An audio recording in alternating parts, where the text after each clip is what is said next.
વંદે ગુજરાત.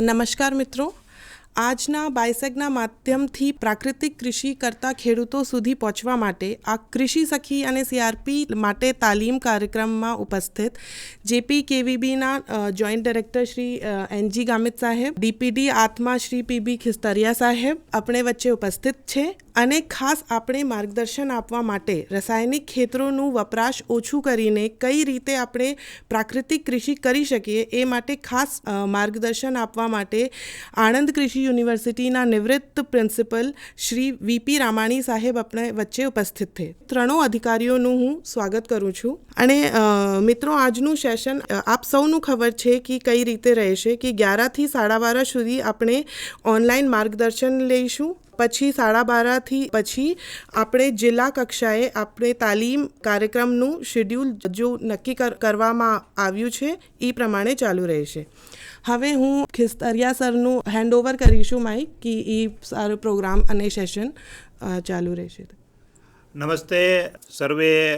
આજના કાર્યક્રમમાં ઉપસ્થિત કૃષિ સખી અને કૃષિ સહાયક એટલે સીઆરપી કોમ્યુનિટી રિસોર્સ પર્સન મિત્રો, ખાસ કરીને ખેડૂત સુધી પહોંચવાનું સરકારનું જે એક અભિયાન છે પ્રાકૃતિક કૃષિનું, એ અભિયાનને ખેડૂતો સુધી પહોંચાડવાના વાહક આપ સૌ છો અને આપને આ માટે માર્ગદર્શન કાર્યક્રમમાં માટે ઉપસ્થિત આજના કાર્યક્રમમાં ગુજરાત પ્રાકૃતિક કૃષિ વિકાસ બોર્ડના જોઈન્ટ ડાયરેક્ટર માનનીય શ્રી નીતિન ગામિત સાહેબ, આજે આપણે ખાસ માર્ગદર્શન માટે પધારેલ આણંદ કૃષિ યુનિવર્સિટીના નિવૃત્ત આચાર્ય માનનીય શ્રી ડૉક્ટર રામાણી સાહેબ, શ્રી મેઘા જોશીજી અને સર્વે ઉપસ્થિત આત્માના જિલ્લા કક્ષાએથી ઓનલાઈન કાર્યક્રમમાં ઉપસ્થિત સર્વે જિલ્લાના પ્રોજેક્ટ ડાયરેક્ટરશ્રીઓ, આત્મા અને પ્રાકૃતિક કૃષિ વિકાસ બોર્ડના સ્ટાફ મિત્રો અને ફરીથી જેમના માટે કાર્યક્રમનું આયોજન કર્યું છે કૃષિ સખી અને ખેડૂત મિત્રો.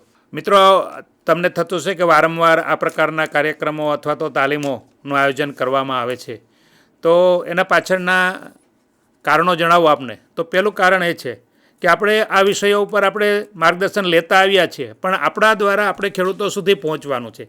તો ઘણી વખત આપણે કોઈ નવો મુદ્દો આવ્યો હોય અથવા આપણે જે અત્યાર સુધી માર્ગદર્શન લીધું છે એમાંથી કોઈ બાબત ભૂલાઈ ગઈ હોય અથવા કોઈ રહી ગઈ હોય તો એ આપણને મળતી રહી. એટલા માટે આપણે વારંવાર આ એક રિપીટેશન કહે છે એમ કે એકડો સતત ઘૂંટા રાખીએ તો પાકો થાય. બીજું એ છે કે અહીંથી પણ અમને એવું લાગે કે આ મુદ્દા ઉપર અત્યારે વજન દેવાની જરૂરિયાત છે. દાખલા તરીકે અત્યારે આપણે અત્યારે ખેતીની તૈયારી કરવાની વાત છે. હવે ખેતીની તૈયારી કરવાની વાત છે ત્યારે વાવણી વખતે પાયાના ખાતરોની જરૂરિયાત પડે, ખેડૂતો નાખતા હોય છે. પણ વિકલ્પ વ્યવસ્થા તરીકે આપણે શું પ્રાકૃતિક કૃષિમાં શું એનો વિકલ્પ રહેલો છે એની ત્યારે જે વાવણી વખતે આપણે કહેવા જશું તો ખેડૂતોએ ખાતરો ખરીદી લીધેલા હશે અથવા તો એને પૂરતી તૈયારી ન હોય.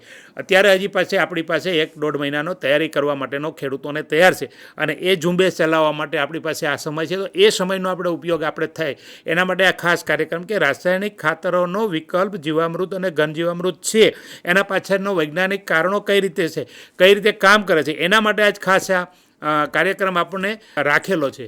તો આવી રીતે કોઈ પણ બાબત હોય ઉપર તો એ આપણે સતત આપી શકીએ એના માટે આપણે આ કાર્યક્રમો આપણે આવી તાલીમ કાર્યક્રમો કરતા રહીએ છીએ.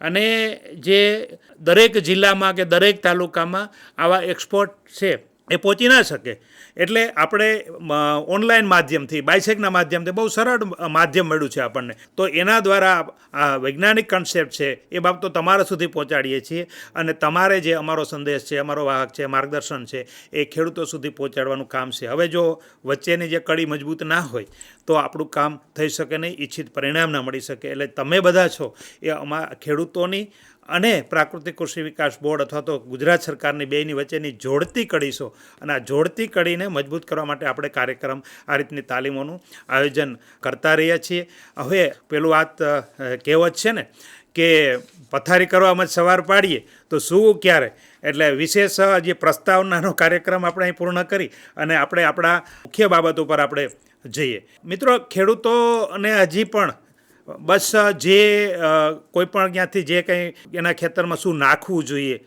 કયું ખાતર નાખવું જોઈએ કે નાખવું જોઈએ કે ન નાખવું જોઈએ એ માર્ગદર્શનના આધારે કામ કરતા હોય છે. પણ બેઝિક જે બાબત છે, પાયાની બાબત છે કે આદર્શ જમીન કોને કહેવાય, અને જો આવી આદર્શ પરિસ્થિતિ જો આપણી જમીનમાં હોય તો બહારથી રાસાયણિક ખાતરોની જરૂરિયાત ન પડે. પણ એ આદર્શ સ્થિતિ સુધી પહોંચવા માટે અને હવે આદર્શ સ્થિતિ છે કે નહીં એની ખાતરી કેમ કરવી એ ખેડૂતોએ પણ સમજવાની જરૂર છે. અને ખેડૂતોએ જ્યારે કોઈ સમજવાની જરૂરિયાત હોય ત્યારે એને સમજાવવા માટેની જરૂરિયાત છે, સમજાવવાના એક માધ્યમની જરૂરિયાત છે, અને એ માધ્યમ આપ સૌ છે. આદર્શ જમીનને આપ તમે જોઈ શકશો કે કોને કહેવી આપણે, તો એમાં 45% જેટલું પેરેન્ટ મટીરિયલ હોય.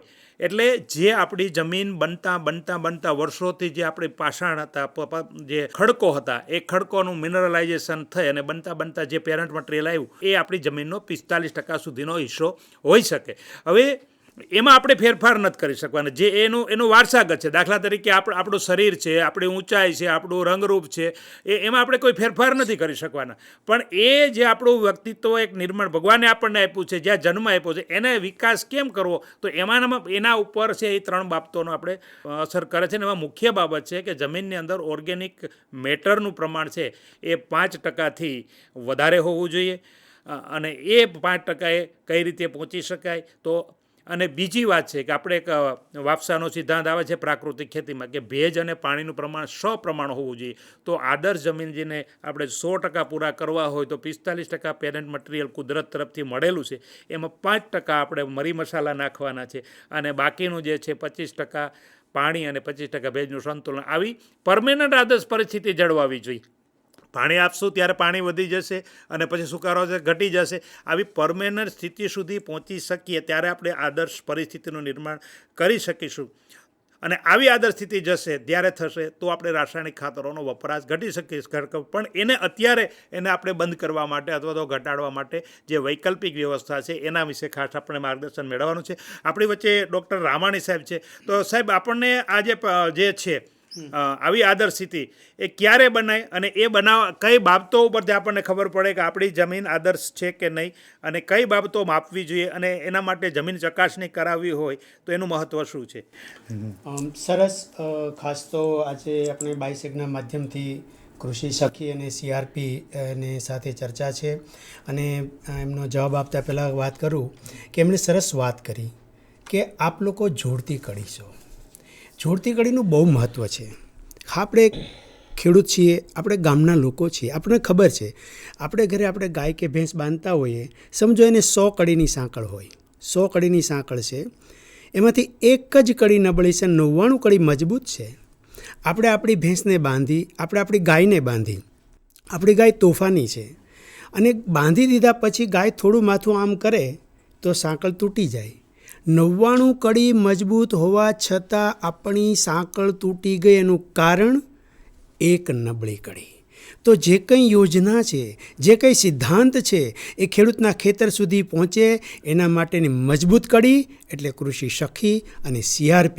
એટલે આપણી નૈતિક જવાબદારી બને કે આપણે ચોમાસા પહેલાં ખેડૂતો પોતાના ખેતરમાં જે કંઈ આડેધડ રસાયણો વાપરે છે તે ન વાપરતા સાચા અર્થમાં ક્રિસ્તરા સાહેબે વાત કરી કે આદર્શ જમીન, તો આદર્શ જમીન કઈ રીતે જળવાઈ રહે તેના પ્રયત્નો કરવા જોઈએ. તો પહેલો તો પ્રશ્ન એ થાય કે મને આદર્શ જમીન રાખવાનું કારણ શું? તો એક સામાન્ય વાત કરું, એક ગુજરાતીમાં કહેવત છે કે જણનારીમાં જોર ન હોય તો દાયણ શું કરે. જણનારી મજબૂત હોવી જોઈએ. જણનારી જો સ્વસ્થ હશે ને તો મકાઈનો છોડ મસ્ત થશે, મજબૂત થશે, અને છોડ મજબૂત થશે ને તો એનો ડોડો સરસ થશે અને દાણા સરસ થશે. અને મજબૂતની સાથે સાથે એ જે દાણા છે એ પોષણયુક્ત હશે. કહેવાનો મતલબ એની અંદર મિનરલ્સ પૂરતા પ્રમાણમાં હશે ને તો મારું ને તમારું ને સમાજનું ને રાષ્ટ્રનું સ્વાસ્થ્ય સારું રહેશે. એટલા માટે આદર્શ જમીન જરૂરી છે. તો આદર્શ જમીન કોને કહેવાય? કે છોડને આપણે જમીનમાં વાવ્યા પછી છોડને જે વસ્તુની જરૂરિયાત છે તે એને માપસર, પ્રમાણસર અને સમયસર મળી રહે તો તે વસ્તુને આપણે આદર્શ કહી શકીએ. દાખલા તરીકે હવા, તો હવા માપસર મળવી જોઈએ. આપણે જો પાણી વધારે પડતું આપી દઈએ અને પાણી એકદમ ભરાઈ જાય તો ઓક્સિજન જમીનમાંથી બહાર નીકળી જાય, હવા બહાર નીકળી જાય, અને સૂક્ષ્મ જીવો વગેરે અંદર નાના નાના જીવાણુઓ જે છે તે પોતાનું કામ બરાબર કરી શકે નહીં. વનસ્પતિના મૂળ પણ એની શ્વસન પ્રક્રિયા કરી શકે નહીં અને એનું સ્વાસ્થ્ય બરાબર ન થાય.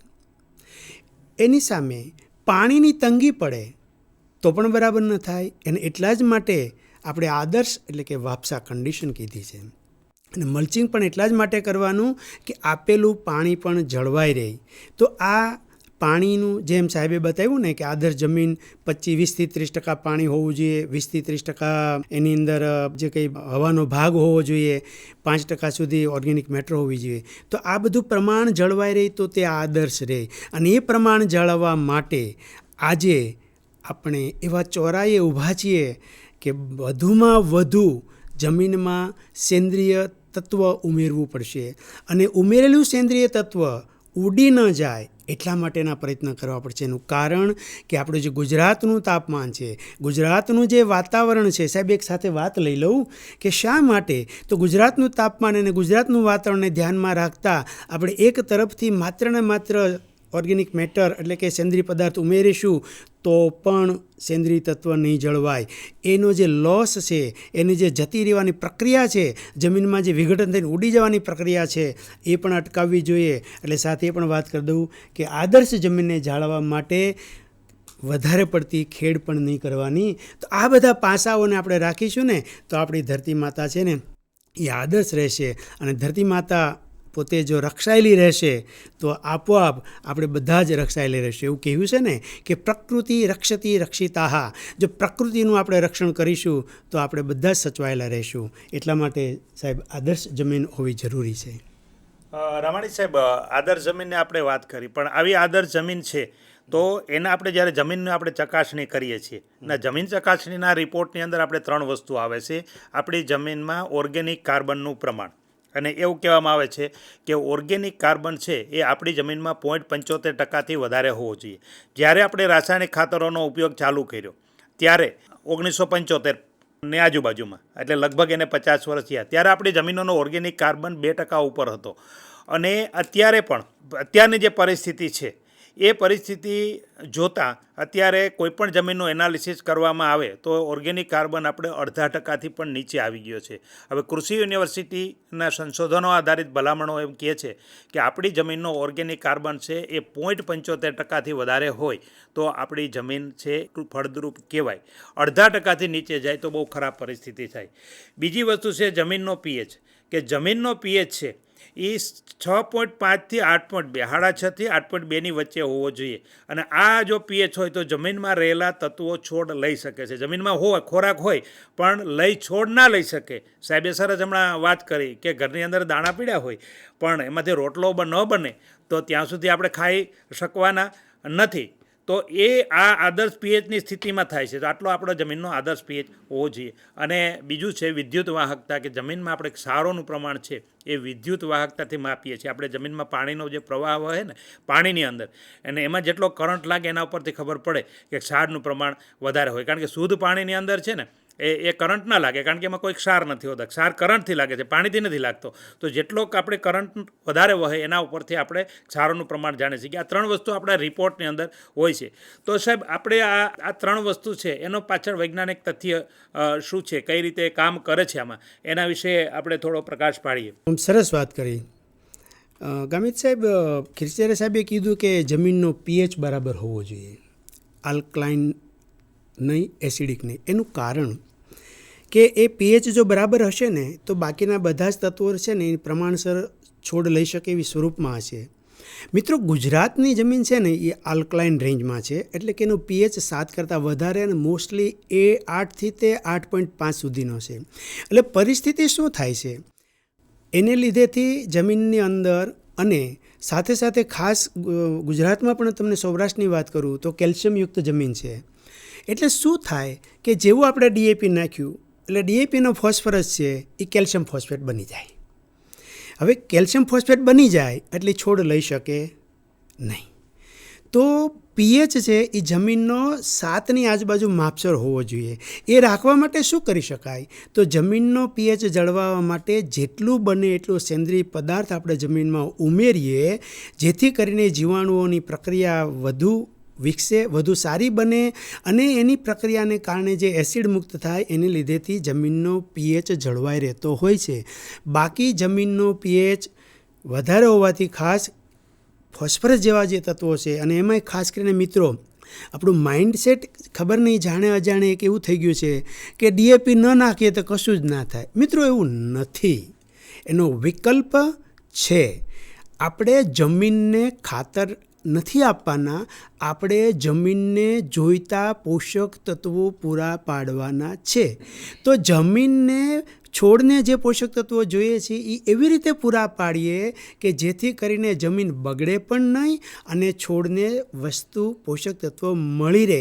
એટલે આડેધડ રસાયણો ખાસ કરીને ડીએપી યુરિયા ન વાપરતા એના વિકલ્પ તરીકે આપણે આગળ ચર્ચા કરીશું કે જીવામૃત અને ઘન જીવામૃત વાપરવા જોઈએ.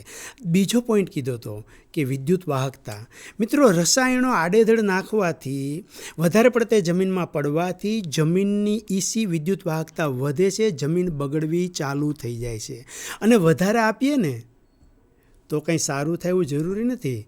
કામી સાહેબ, આપણા મગજમાં ઘણીવાર એવું છે કે ગોળ નાખીએ એટલું ગળ્યું થાય, ગોળ નાખીએ એટલું ગળ્યું થાય. પણ એ પણ છે કે સાહેબ વધારે કંસાર ગળ્યો થાય ને તો વેવાણ ન ખાય. એનું કારણ તમને કહું, સમજવું, આપણે છે ને ખેડૂતો છીએ, આપણે તો દેશી ગુજરાતી માણસો છીએ. એમ વાત કરું, આપણા ઘરે એક નાનકડો સપોઝ યુવાન 25 વર્ષનો યુવાન સાસરીમાં પહેલી વાર જાય. હું આ ઉદાહરણ એટલા માટે લઉં છું ખીસ્ત્રીયા સાહેબ કે આપણા કૃષિ સખી અને સીઆરપી ભાઈઓને જ્યારે ખેડૂતો પાસે જશે ને ત્યારે વાત કરશે ત્યારે એને તકલીફ પડશે, ખેડૂત માનવા તૈયાર નહીં થાય. ત્યારે એને અમુક ઉદાહરણોથી આપણે સમજાવવું પડશે કે આડેધડ અને વધારે આપવાનો કોઈ મતલબ નથી. એ 22-25 વર્ષનો સાહેબ જુવાન છોકરો સાસરીમાં ગયો, સાસુમાં ખુશ થયા અને 10 રોટલી આપી દીધી. સાહેબ એમની કેપેસિટી હતી 5 રોટલી ખાવાની. પહેલી વાર ગયો તો શરમ હતી, એવું હતું કે ચાલો ખાઓ. બહુ જોર કરે ને તો 7 રોટલી ખાય, પણ 3 રોટલી તો બગડી ને, 3 રોટલી તો બગડી ને. એમ પાકને પોષક તત્વો જેટલા જોઈએ છે ને એટલા જ આપવા જોઈએ. વધારે આપવાથી પાક લેતો નથી. એટલે જે ખ્રિસ્તિયાર સાહેબે વાત કરી કે જમીનનું પૃથ્થકરણ કરાવવું જોઈએ, તો જમીનનું પૃથ્થકરણ કરાવવાથી મને ખબર પડે કે મારી જમીનમાં જે ખૂટે છે તે આપવું જોઈએ અને જે ખૂટે તે જ આપવું જોઈએ. સમજો કે આપણે કોઈ બીમાર ન જ પડીએ એવી આપણે સર્વને શુભેચ્છા, પણ કોઈ બીમાર પડ્યો આપણા ઘરમાં, આપણે દવાખાને જઈએ એટલે ડૉક્ટર સર્વપ્રથમ શું કરે? આપણી લેબોરેટરી કરાવે, આપણું બ્લડ ટેસ્ટ કરાવે, આપણો લોહીનો ટેસ્ટ કરાવે. શું કામે? લોહીનો ટેસ્ટ કરવાથી ડૉક્ટરને એટલી ખબર પડે કે આ વ્યક્તિનું સ્વાસ્થ્ય બગડ્યું છે, એની તબિયત સારી નથી, બીમાર પડ્યા છે. તો 2 વસ્તુ હોય, કાં કોઈ પણ વસ્તુ શરીરમાં વધી ગઈ હોય અને કાં કોઈ પણ વસ્તુની ઉણપ હોય. અને એનું સોલ્યુશન આપવા માટે, એનો જવાબ આપવા માટે આપણને બ્લડ ટેસ્ટ કરાવે. કોઈ પણ વસ્તુ વધી ગઈ હોય તો ડૉક્ટર આપણને સલાહ આપે કે હવે આ ઘટાડો, ડીએપી ઘટાડો, યુરિયા ઘટાડો, જમીન બગડવા મળી છે, વિદ્યુત વાહકતા વધી ગઈ છે. અને કોઈ પણ વસ્તુ ઓછી હોય તો ડૉક્ટર આપણને સલાહ આપે કે હવે તમે આ વસ્તુ તમારા ખોરાકમાં લો અથવા તો દવાના સ્વરૂપે લ્યો. તો મિત્રો, હું મારા ખેતરનું જમીનનું પૃથ્થકરણ કરાવીશ અને મને ખબર પડશે કે અમુક તત્વો ખૂટ્યા છે. એનું કારણ તમને કહું કે આપણે માત્ર ને માત્ર રાસાયણિક ખાતરો વાપરતા થયા છીએ. એમાં ડીએપીમાં 2 તત્વો હોય, યુરિયામાં 1 જ હોય, એનપીકે વાપરીએ તો 3 હોય. પણ મિત્રો, તમને કહી દઉં કે કોઈ પણ છોડ કે વનસ્પતિના સારા સ્વાસ્થ્ય અને વિકાસ માટે, એના સારા વૃદ્ધિ અને વિકાસ માટે 17 પોષક તત્વો આવશ્યક લેખાયા છે. એ 17 પોષક તત્વો છોડ જમીનમાંથી લે, એ છોડ પછી ગાંધીનગરમાં હોય, ડીસામાં હોય કે વલસાડમાં હોય કે અમેરિકામાં હોય કે રશિયામાં હોય, કોઈ પણ વનસ્પતિ જમીનમાંથી આશરે 70થી 80 તત્વો ઉપાડે. એમાં આ 17 આવશ્યક તત્વો જે છે હોય ને હોય જ. એમાંથી જો એક પણ ઓછું હોય તો છોડનો પ્રમાણસર વૃદ્ધિ અને વિકાસ થતા નથી. તો મારી જમીનમાં કયું તત્વ ખૂટે છે એ કરવા માટે પૃથ્થકરણ કરવું જોઈએ. અને સબદરુદો કે એક દવા મિત્રો, જીવામૃત અને ઘન જીવામૃત આપીએ ને તો કોઈ પણ તત્વ એટલા માટે નહીં ખૂટે કે જમીનમાં પડી રહેલા જે પોષક તત્વો છે, જે છોડ લઈ શકે નહીં એવા સ્વરૂપમાં એ ફેરવાઈ ગયા છે. મેં હમણાં વાત કરી, ડીએપી આપવાથી ફોસ્ફરસનું કેલ્શિયમ ફોસ્ફેટ થઈ જાય, છોડ ન લઈ શકે. તો એ જે તત્વો જમીનમાં ભંડાર પડ્યો છે પણ છોડ લઈ શકતા નથી, એવા સ્વરૂપમાં જીવામૃત અને ઘન જીવામૃતમાં રહેલા કરોડો બેક્ટેરિયા એ ફોજ કામે લાગી જાય છે અને અલભ્ય સ્વરૂપમાં પડેલા બેક્ટેરિયા થકી પોષક તત્વો લભ્ય સ્વરૂપમાં ફેરવાય છે અને છોડ લઈ શકે છે. એટલે પાકને જે તત્વો જોઈએ ને ખ્રિસ્તીરા સાહેબ, એ બધા જ તત્વો જીવામૃત અને ઘનજીવામૃત આપવાથી, જમીનમાં કન્વર્ઝન થવાથી છોડને મળી રહે છે. તો આ રીતે આદર્શ જમીન માટે વિદ્યુત વાહકતા, એનો pH પણ બરાબર હોવો જોઈએ અને સેન્દ્રિય તત્વોનું પણ પ્રમાણ જળવાઈ રહે, ત્યારે તે થઈ શકે. તો પ્રાકૃતિક કૃષિ જે છે એના આયામો છે એનો સરસ મજાનો વિકલ્પ છે. આજે ઉત્પાદન વધારે આપશે, આવતીકાલે જમીનનું સ્વાસ્થ્ય પણ જળવાઈ રહેશે. એટલા માટે આપણે આદર્શ જમીન જાળવવી જોઈએ. ખૂબ ખૂબ આભાર રામાણી સાહેબ. ખાસ કરીને આપણે જે કંટ્રોલ રૂમમાં મિત્રો છે એમને વિનંતી છે કે જે રામાણી સાહેબનું વક્તવ્ય હોય ત્યારે એને અનુરૂપ પ્રેઝન્ટેશનની સ્લાઇડ પણ હું અહીં રાખું છું, તે વચ્ચે વચ્ચે ક્યારેક બતાવવા વિનંતી, જેથી કરીને જે દર્શક મિત્રો જે છે કૃષિ સખી અને CRP મિત્રો, કે એને દ્રશ્ય શ્રાવ્ય બંને બાબતોનો લાભ મળે. રામાણી સાહેબ, મેં એક વર્ષ પહેલાં, હું લગભગ છેલ્લા 5 વર્ષથી પ્રાકૃતિક ખેતી મારા ખેતીની અંદર કરું છું, અને 1 વર્ષ પછી મેં મારે જમીન ચકાસણી કરાવી 1 વર્ષ પહેલાં.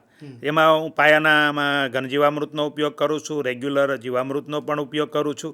તો આ 2 વસ્તુના ઉપયોગથી મારી જમીનની અંદર જે પહેલાં જે પરિસ્થિતિ હતી કે જેનો ઓર્ગેનિક કાર્બન 0.5% નીચે હતો, સુરેન્દ્રનગર જિલ્લાના આવેલી છે એટલે લગભગ pH છે એ 8 ઉપર હોય, આલ્કલિનિટી તો 8 ઉપર pH હતો.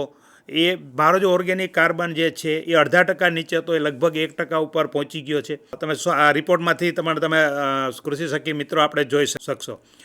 એની સાથે સાથે જે pH છે એ 7.5 થી 8ની વચ્ચે હતો. પહેલાં 8 ઉપર હતો, એ લગભગ 7 આવી ગયો છે. ક્ષારોનું પ્રમાણ આ જમીનોની અંદર વધારે હોય એ 1%થી નીચે આવી ગયું છે. તો આ પ્રાકૃતિક કૃષિની અંદર આ આટલો ફાયદો થયો છે.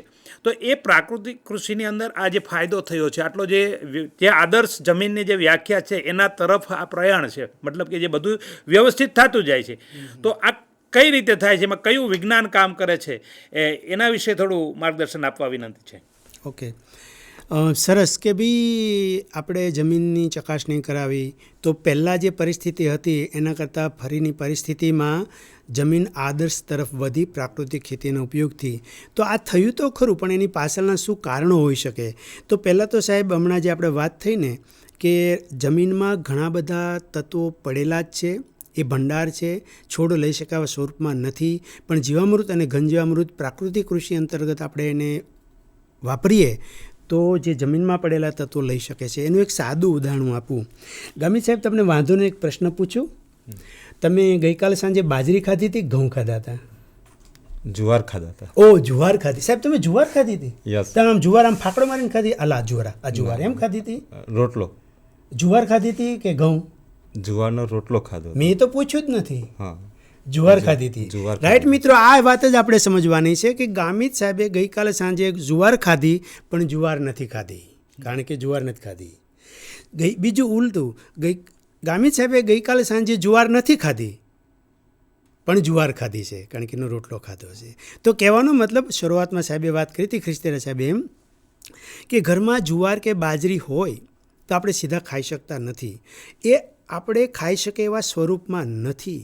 તો જમીનની અંદર બધા જ પોષક તત્વો ભરપૂરમાં હોય, પણ છોડ લઈ શકે, છોડના ઉપયોગમાં આવે એવા સ્વરૂપમાં આવવા જોઈએ. તો શું થયું કે જુવારનું દહીણું દળવામાં આવે, એનો લોટ બને, પછી લોટ બાંધવામાં આવે, પછી લોટનો રોટલો બનાવવામાં આવે.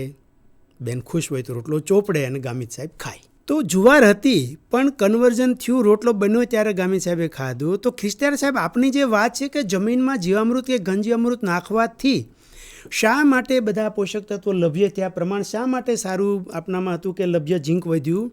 તો મિત્રો, જમીનમાં જીવામૃત અને ઘનજીવામૃત નાખીએ ને તો એની અંદર જે તત્વો પડેલા છે ને, એ તત્વો છે ને એ છોડ લઈ શકે એવા સ્વરૂપમાં એનું કન્વર્ઝન માત્ર ને માત્ર જીવાણુઓ કરે છે.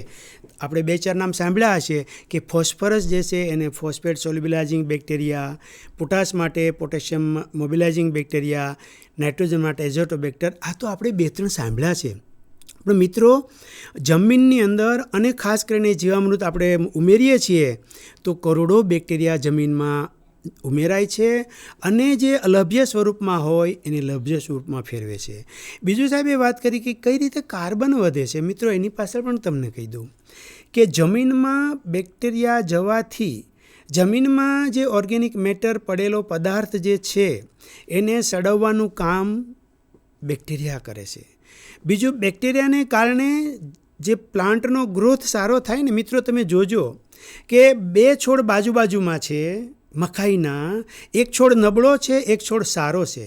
એ બંનેને તમે ઉખાડીને જોશો તો તમને ખબર પડે છે કે જે સારો છોડ છે એના મૂળ પ્રદેશ, એના મૂળ પણ ગુસ્સામાં સારા અને વધારે હશે જે છોડ નબળો છે એના કમ્પેરિઝનમાં, એના પ્રમાણમાં. નબળા છોડના મૂળ પણ નબળા હશે, સારા છોડના મૂળ પણ સારા હશે. તો મતલબ જમીનની અંદર પાક સારો થવાથી મૂળ પણ સારા થાય છે, અને આ મૂળ એ બધું જે ઓર્ગેનિક મેટર છે, એ જે બધો રેસિડ્યુ જે છે એ બધો ફરીથી જમીનમાં જમા થશે, અને જેને કારણે જમીનનો સેન્દ્રિય તત્વ પણ વધશે, જમીનમાં સેન્દ્રિય પદાર્થ પણ વધશે, અને જમીનની અંદર સેન્દ્રિય તત્વ અને સેન્દ્રિય પદાર્થ વધવાથી જમીન ભરભરી અને પોચી બનશે. જમીન ભરભરી બનવાથી મિત્રો જમીનમાં જે વિદ્યુત વાહકતાનું પ્રમાણ છે, જમીનમાં જે ઈસીનું પ્રમાણ છે, જમીનમાં જે ખારનું પ્રમાણ છે, આ બધા જ જે છે ને એ પાણીમાં દ્રાવ્ય છે. તો પાણી આપવાથી કે વરસાદ થવાથી આપણી જમીન ભરભરી હશે, જમીન પોચી હશે, તો વરસાદ થવાથી જમીનની અંદર જે ખારાશનું પ્રમાણ છે એ બધા જ ખાર ઓગળી અને જમીનમાં નીતરી અને વહી જશે.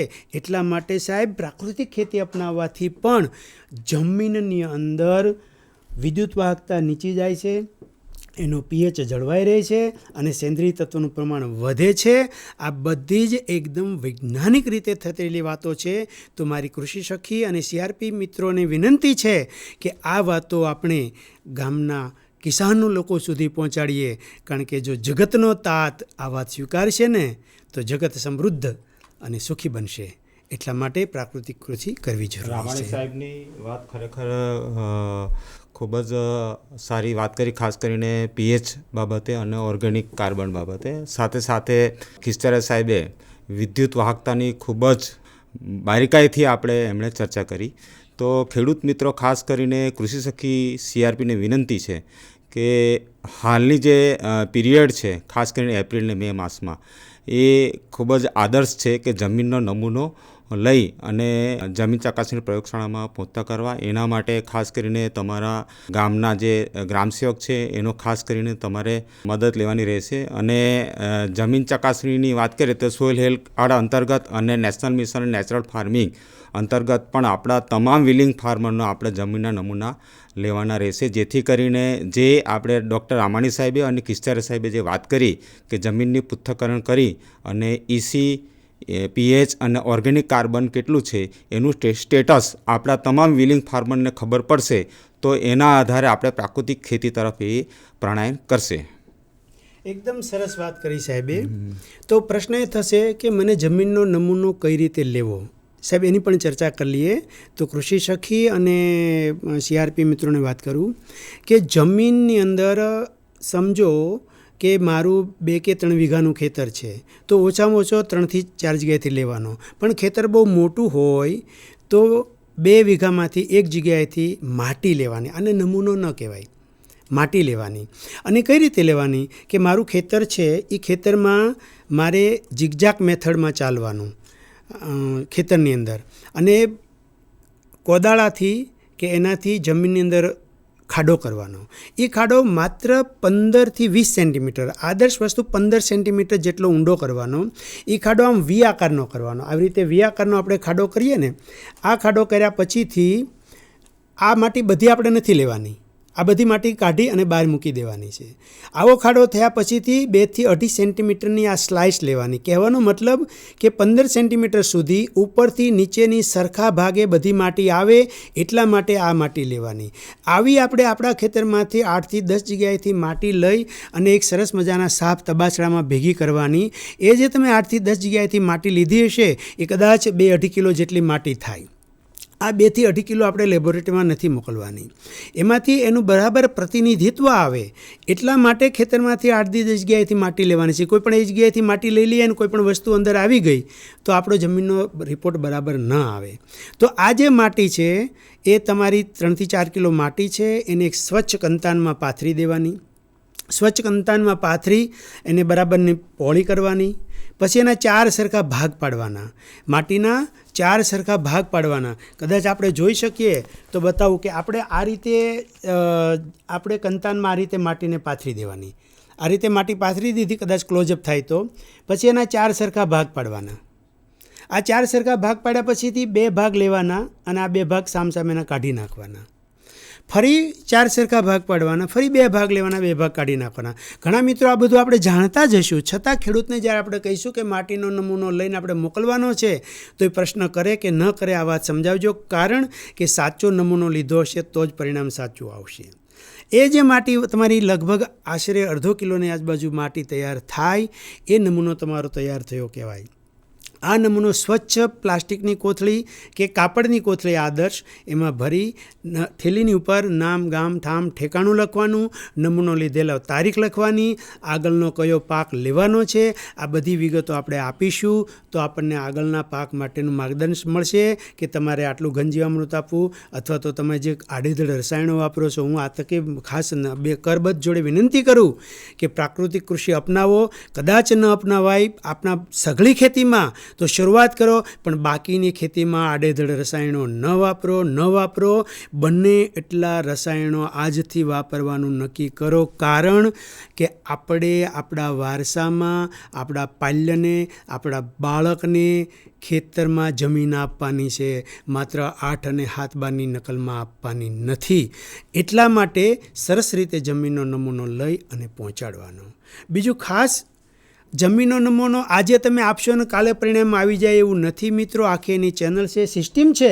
એટલે મારી આપ સર્વને વિનંતી છે કે જમીનનો નમૂનો બને એટલો વહેલો લઈ અને આપણે લેબોરેટરીમાં પહોંચાડવાનો, જેથી કરીને એની પૂરી પ્રોસેસ થાય, પ્રક્રિયા થાય, રિપોર્ટ તૈયાર થાય અને આપણી સુધી પહોંચે. ત્યાં સુધીમાં આપણને સમય રહે કે મારે કેટલા પ્રકારનું કેવી રીતે ઘનજીવામૃત કેટલું આપવું આપણને ખ્યાલ આવે. તો એટલા માટે સાહેબ જમીનને આપણે જે વાત કરી તે સરસ છે, અને જમીનનો નમૂનો લઈ અને પૃથ્થકરણ કરી અને એ એટલું જ આપવું જોઈએ, વધારે આપવું જોઈએ નહીં. રામાણી સાહેબ, આપણે અહીંયા જે આપણે મંચ ઉપર બેઠા ને 4 માણસો, એમાંથી આપણા લગભગ 3ની ઉંમર 50 વર્ષથી ઉપરની થઈ ગઈ હશે, બરાબર? ગામિત સાહેબની પણ હશે. તો હવે જ્યારે આપણે 50 વર્ષની ઉપરની ઉંમર થાય ને એટલે ડૉક્ટર આપણે કહે અથવા તો આપણા પરિવારના સભ્યો કહે કે તમારી હેલ્થ ચકાસી લ્યો એક વખત, તમારી તપાસ. એટલે આપણે એમ કે ના, હું તો હારો છું, મને ક્યાં કાંઈ તકલીફ છે, બરાબર? પણ જ્યારે આપણે બોડી ચેકઅપ કરાવીએ અને એટલે ત્યારે એમાંથી 3 વસ્તુ બહાર આવે મોટા ભાગે. કાં આપણે સુગરનું પ્રમાણ વધારે હોય, ડાયાબિટીસની શરૂઆત થઈ હોય, આપણે એવું લાગતું કે આપણે હેલ્ધી છીએ, આપણા બીપી વધી ગયું હોય, પ્રોબ્લેમ હોય, આપણને એવું થાય કે આપણે હેલ્ધી છીએ, અને ત્રીજી આપણે કોલેસ્ટેરોલનું પ્રમાણ વધારે હોય.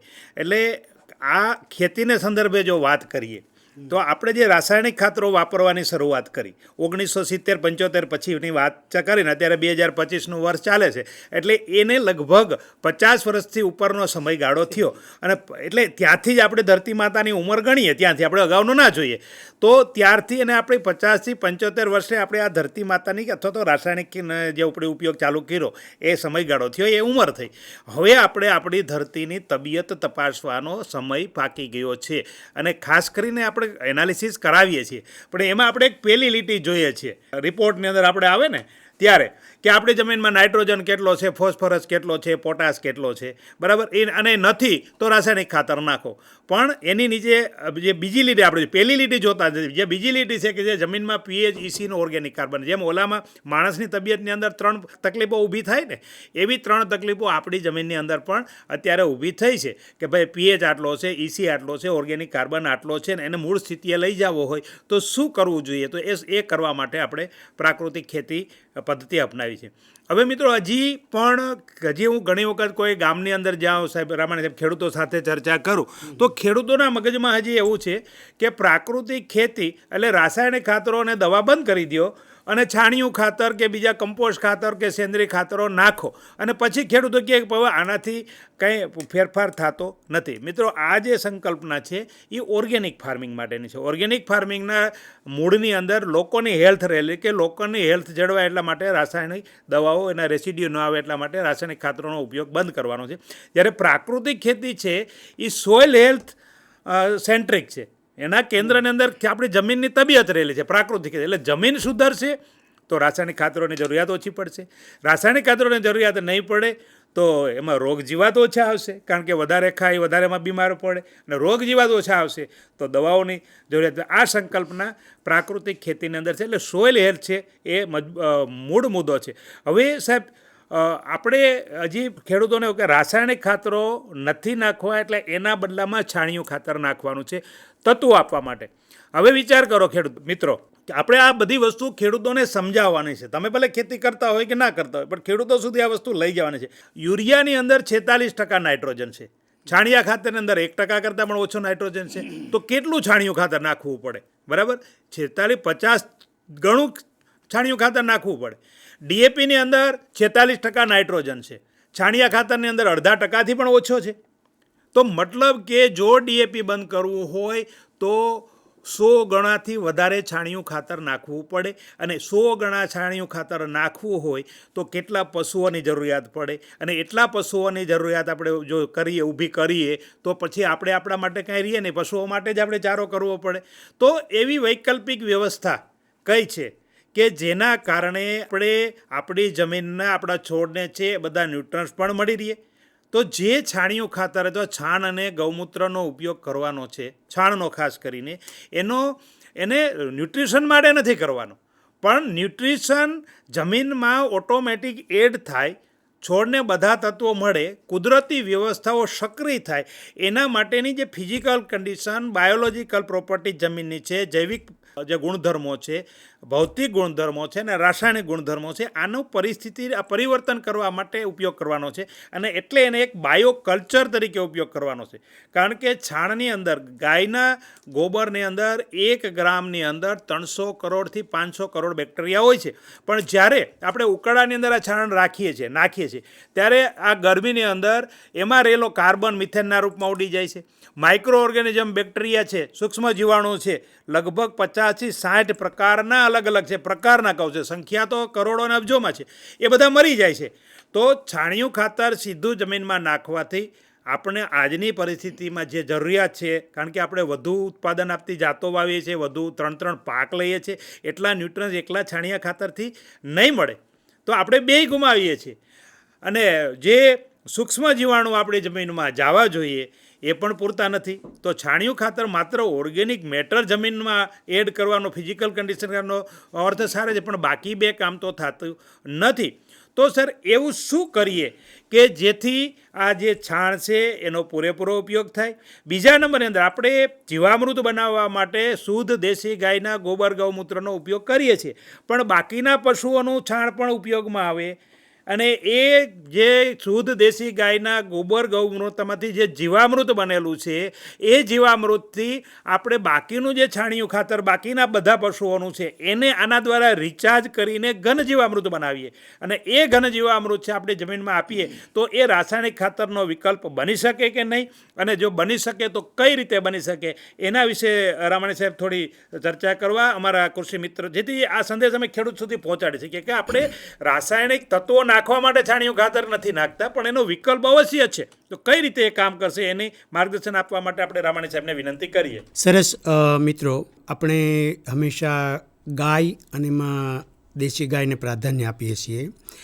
એની પાછળના વૈજ્ઞાનિક રીતે ઘણા તારણો છે. એના ઘણા બધા સંશોધન પેપર પણ પબ્લિશ થયેલા છે કે બધા પશુઓમાં ગાય શા માટે અને ગાયમાં ગીર ગાય, દેશી ગાય શા માટે, એની આપણે અત્યારે ચર્ચા નથી કરતા. પરંતુ આપણે દરેક લોકો આજથી તો ગાય નહીં રાખી શકીએ, તો અન્ય પશુઓના જે ગોબર છે, છાણ છે, એનો કઈ રીતે ઉપયોગ થઈ જાય એની સરસ વાત કરી, જેથી કરીને આપણા ઘરે જે પશુ છે એનો પણ બહુમૂલ્ય રીતે આપણે સારો ઉપયોગ કરી શકીએ. પહેલાં તો જાણે એ કહું કે આપણામાં આર્ય સંસ્કૃતિમાં કીધું છે કે કૃષિ ગૌરસ્ય વાણિજ્યમ, એટલે કે કૃષિ અને ગૌ સંવર્ધન એ બંને સંકળાયેલા છે, એક સિક્કાની 2 બાજુ છે. એટલે ગૌરક્ષાની, ગૌની વાત હજારો વર્ષ પહેલાં કીધી, આજથી 10,000 વર્ષ પહેલાં ઋષિ ભારદ્વાજે ગાયને ખેતી માટે સંવર્ધન કરવા માટેની વાત કરી. તો એ રીતે છે. અને સાથે સાથે એ પણ કીધું છે કે કૃષિ ગૌરસ્ય વાણિજ્યમ વૈશ્ય કર્મ સ્વભાવજમ. તો વૈશ્ય એટલે ખેડૂતનો સ્વભાવ જ છે કૃષિ કરવી. અને આમ પણ આપણે કહીએ ને કે આપણી કૃષિ ઋષિ કૃષિ સંસ્કૃતિ છે, અવર કલ્ચર ઇઝ એગ્રીકલ્ચર. તો આ બધી બાબતોમાં મારી પાસે જે હાજર જે સાધનો છે, હાજર જે પશુઓ છે એને, તો બહુ સરસ રીતે થાય. આપણને ખ્યાલ હશે કે આપણે ઘરે આપણે દહીં મેળવીએ છીએ. ગામિત સાહેબ, આપણે ઘરે દહીં મેળવવું હોય ને જો મેળવણ ખૂટી ગયું ને તો પડોશીને ત્યાંથી પણ લઈ આવીએ છીએ મેળવણ. આપણે એને કલ્ચર કહીએ છીએ. તો ઘણીવાર એવું કહે બહેનો કે બાજુમાં ટેક એન એક્ઝામ્પલ કે છગનભાઈ એમના ઘેરેથી નહીં પણ ત્રીજા ઘેરે મગનભાઈને ઘેરથી મેળવણ લાવજે. મારો કહેવાનો મતલબ જેવું મેળવણ એવું દહીં, જેવું મેળવણ એવું દહીં.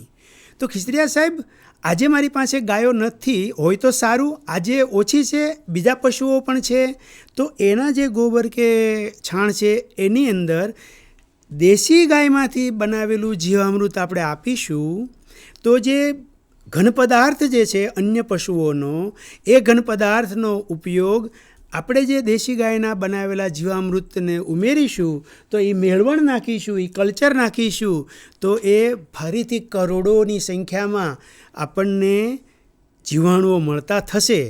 એટલે આદર્શ વાત છે. ઘણીવાર શું થાય, ઘણીવાર આપણે છે ને ઘણીવાર ભાગેડું વૃત્તિ પણ હોય, દરેકમાં હોય, કોઈક લેવલે મારામાં પણ હોઈ શકે. મારે ઘરે ગાય નથી અથવા મારે પ્રાકૃતિક ખેતી નથી કરવી, ના, રસ્તો શોધવાનો. મારે મારી જમીનને સાચવવા માટે રસ્તો શોધવાનો, મારા ખેતરમાં સારું પૌષ્ટિક અન્ન ઉગે એટલા માટે રસ્તો શોધવાનો. હું આ થોડીક એટલા માટે વાત કરું છું કે મિત્રો, કૂવામાં હોય તો અવાડામાં આવે. મારા ખેતરમાં મારી જમીનમાં બધા જ પોષક તત્વો હશે તો એ ઘઉં કે ચોખાના દાણામાં આવશે, અને એ ઘઉં કે ચોખાના દાણામાં આવશે તો આપણી ડીશમાં આવશે, તો આપણા શરીરમાં આવશે. એક ખાલી ઉદાહરણ આપી દો સાહેબ તમને કે કોરોના વખતે આપણે ઈચ્છીએ કે કોઈ બીમાર ન પડે, પણ કોરોના વખતે આપણને જે ICMR જે સરકારશ્રી દ્વારા અથવા તો મેડિસિન ડિપાર્ટમેન્ટ દ્વારા દવાની ભલામણ કરવામાં આવી હતી, એઝિથ્રોમાઇસિન, એની સાથે સાથે આપ લોકોને યાદ હશે કે ઝીંકની ટેબ્લેટ આપવામાં આવતા હતા. શા માટે? મારા શરીરમાં ઝીંક ખૂટે છે એટલા માટે. તો કેમ ખૂટે છે? અરે મિત્રો, આપને કહી દઉં કે તમે ગ્રામ પંચાયતના દવાખાને જશો ને, પ્રાથમિક આરોગ્ય કેન્દ્રમાં, તો એક ત્યાં બોર્ડ લટકતું હશે કે દર 14 દિવસે બાળકને ઝીંકની દવા આપવી, નાના બાળકને. તો નાના બાળકમાં ઝીંક કેમ ખૂટે છે? એણે શું ખોટી પ્રથા અપનાવી? એણે ક્યાં પીઝા બર્ગર ખાવા ગયો અને ઝીંક ખૂટ્યું? તો સાહેબ, હું એવું માનું છું કે ગામિત સાહેબ, કે નાના બાળકને ઝીંક એટલા માટે ખૂટે છે કે નાના બાળકને જે કંઈ હાડ માંસ લોહી મળે છે એની મા પાસેથી મળે છે. જો એના માના શરીરમાં જસત ઓછું હોય તો બાળકમાં ઓછું આવે. તો માના શરીરમાં જસત શા માટે ઓછું હોય? એને જે કંઈ ઘઉં ચોખા અનાજનો દાણો ખાધો છે એમાં જસતનું પ્રમાણ ઓછું હોય તો માના શરીરમાં ઓછું આવે કદાચ. તો ઘઉં ચોખાના અનાજના દાણામાં શા માટે જસત ઓછું છે? જે જમીનમાં ઘઉં અને ચોખા ઉગાડેલા છે તે જમીનમાં એનું પ્રમાણ ઓછું છે એટલા માટે નથી. તો કહેવાનો મતલબ કે મારા જમીનમાં પોષક તત્વો પૂરતા હશે ને તો મારું જમીનનું સ્વાસ્થ્ય સારું રહેશે, ઉત્પાદન પણ વધશે, સાથે સાથે મારા ખેતરમાં પાકેલું અન્ન સમાજના જે લોકો ખાશે તેનું સ્વાસ્થ્ય સારું રહેશે, એટલે આંગળી ચીંધ્યાનું પુણ્ય પણ મળશે. સાહેબ, એટલા માટે મારા ઘરે કદાચ આજે ગાય વસાવવી જ જોઈએ, કારણ કે કીધું છે કે કૃષિ ગૌરક્ષ વાણિજ્યમ.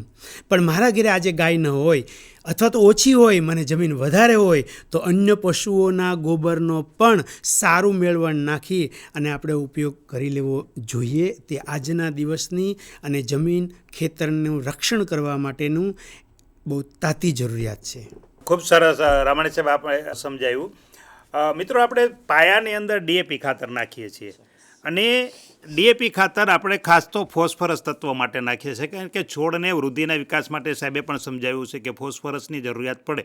આપણે મુખ્ય જે 17 તત્વોની જરૂરિયાત છે એમાંના જે 3 કુદરતી તત્વો છે, કાર્બન, હાઇડ્રોજન, ઓક્સિજન, અને એક પાણી અને હવામાંથી મળે છે, એના માટે આપણે કોઈ ખાતર નાખવાની જરૂરિયાત નથી પડતી. અને એ છોડના બંધારણનો 95% હિસ્સો છે. 95% કામ કુદરત કરે. એટલે પાણી અને હવા, આ બેનું જો આપણે બે વ્યવસ્થાપન કરીએ વ્યવસ્થિત, તો અને સૂર્યપ્રકાશ, કારણ કે જે ખોરાક બને છે પાંદડામાં પાણી અને હવામાંથી કાર્બન ડાયોક્સાઇડ આવે, જમીનમાંથી પાણી આવે જેમાંથી H2 હોય, 2 તત્વો હોય, કાર્બન ડાયોક્સાઇડ આવે હવામાંથી, એમાં કાર્બન અને ઓક્સિજન 2 તત્વો હોય. આ 3 તત્વો છે એ પાંદડાની અંદર ભેગા થાય, અને પછી સૂર્યપ્રકાશની હાજરીમાં આપણે 2 લગ્ન કરાવવા હોય તો અગ્નિની સાક્ષીએ લગ્ન થાય એટલે સૂર્યપ્રકાશની જરૂરિયાત પડે.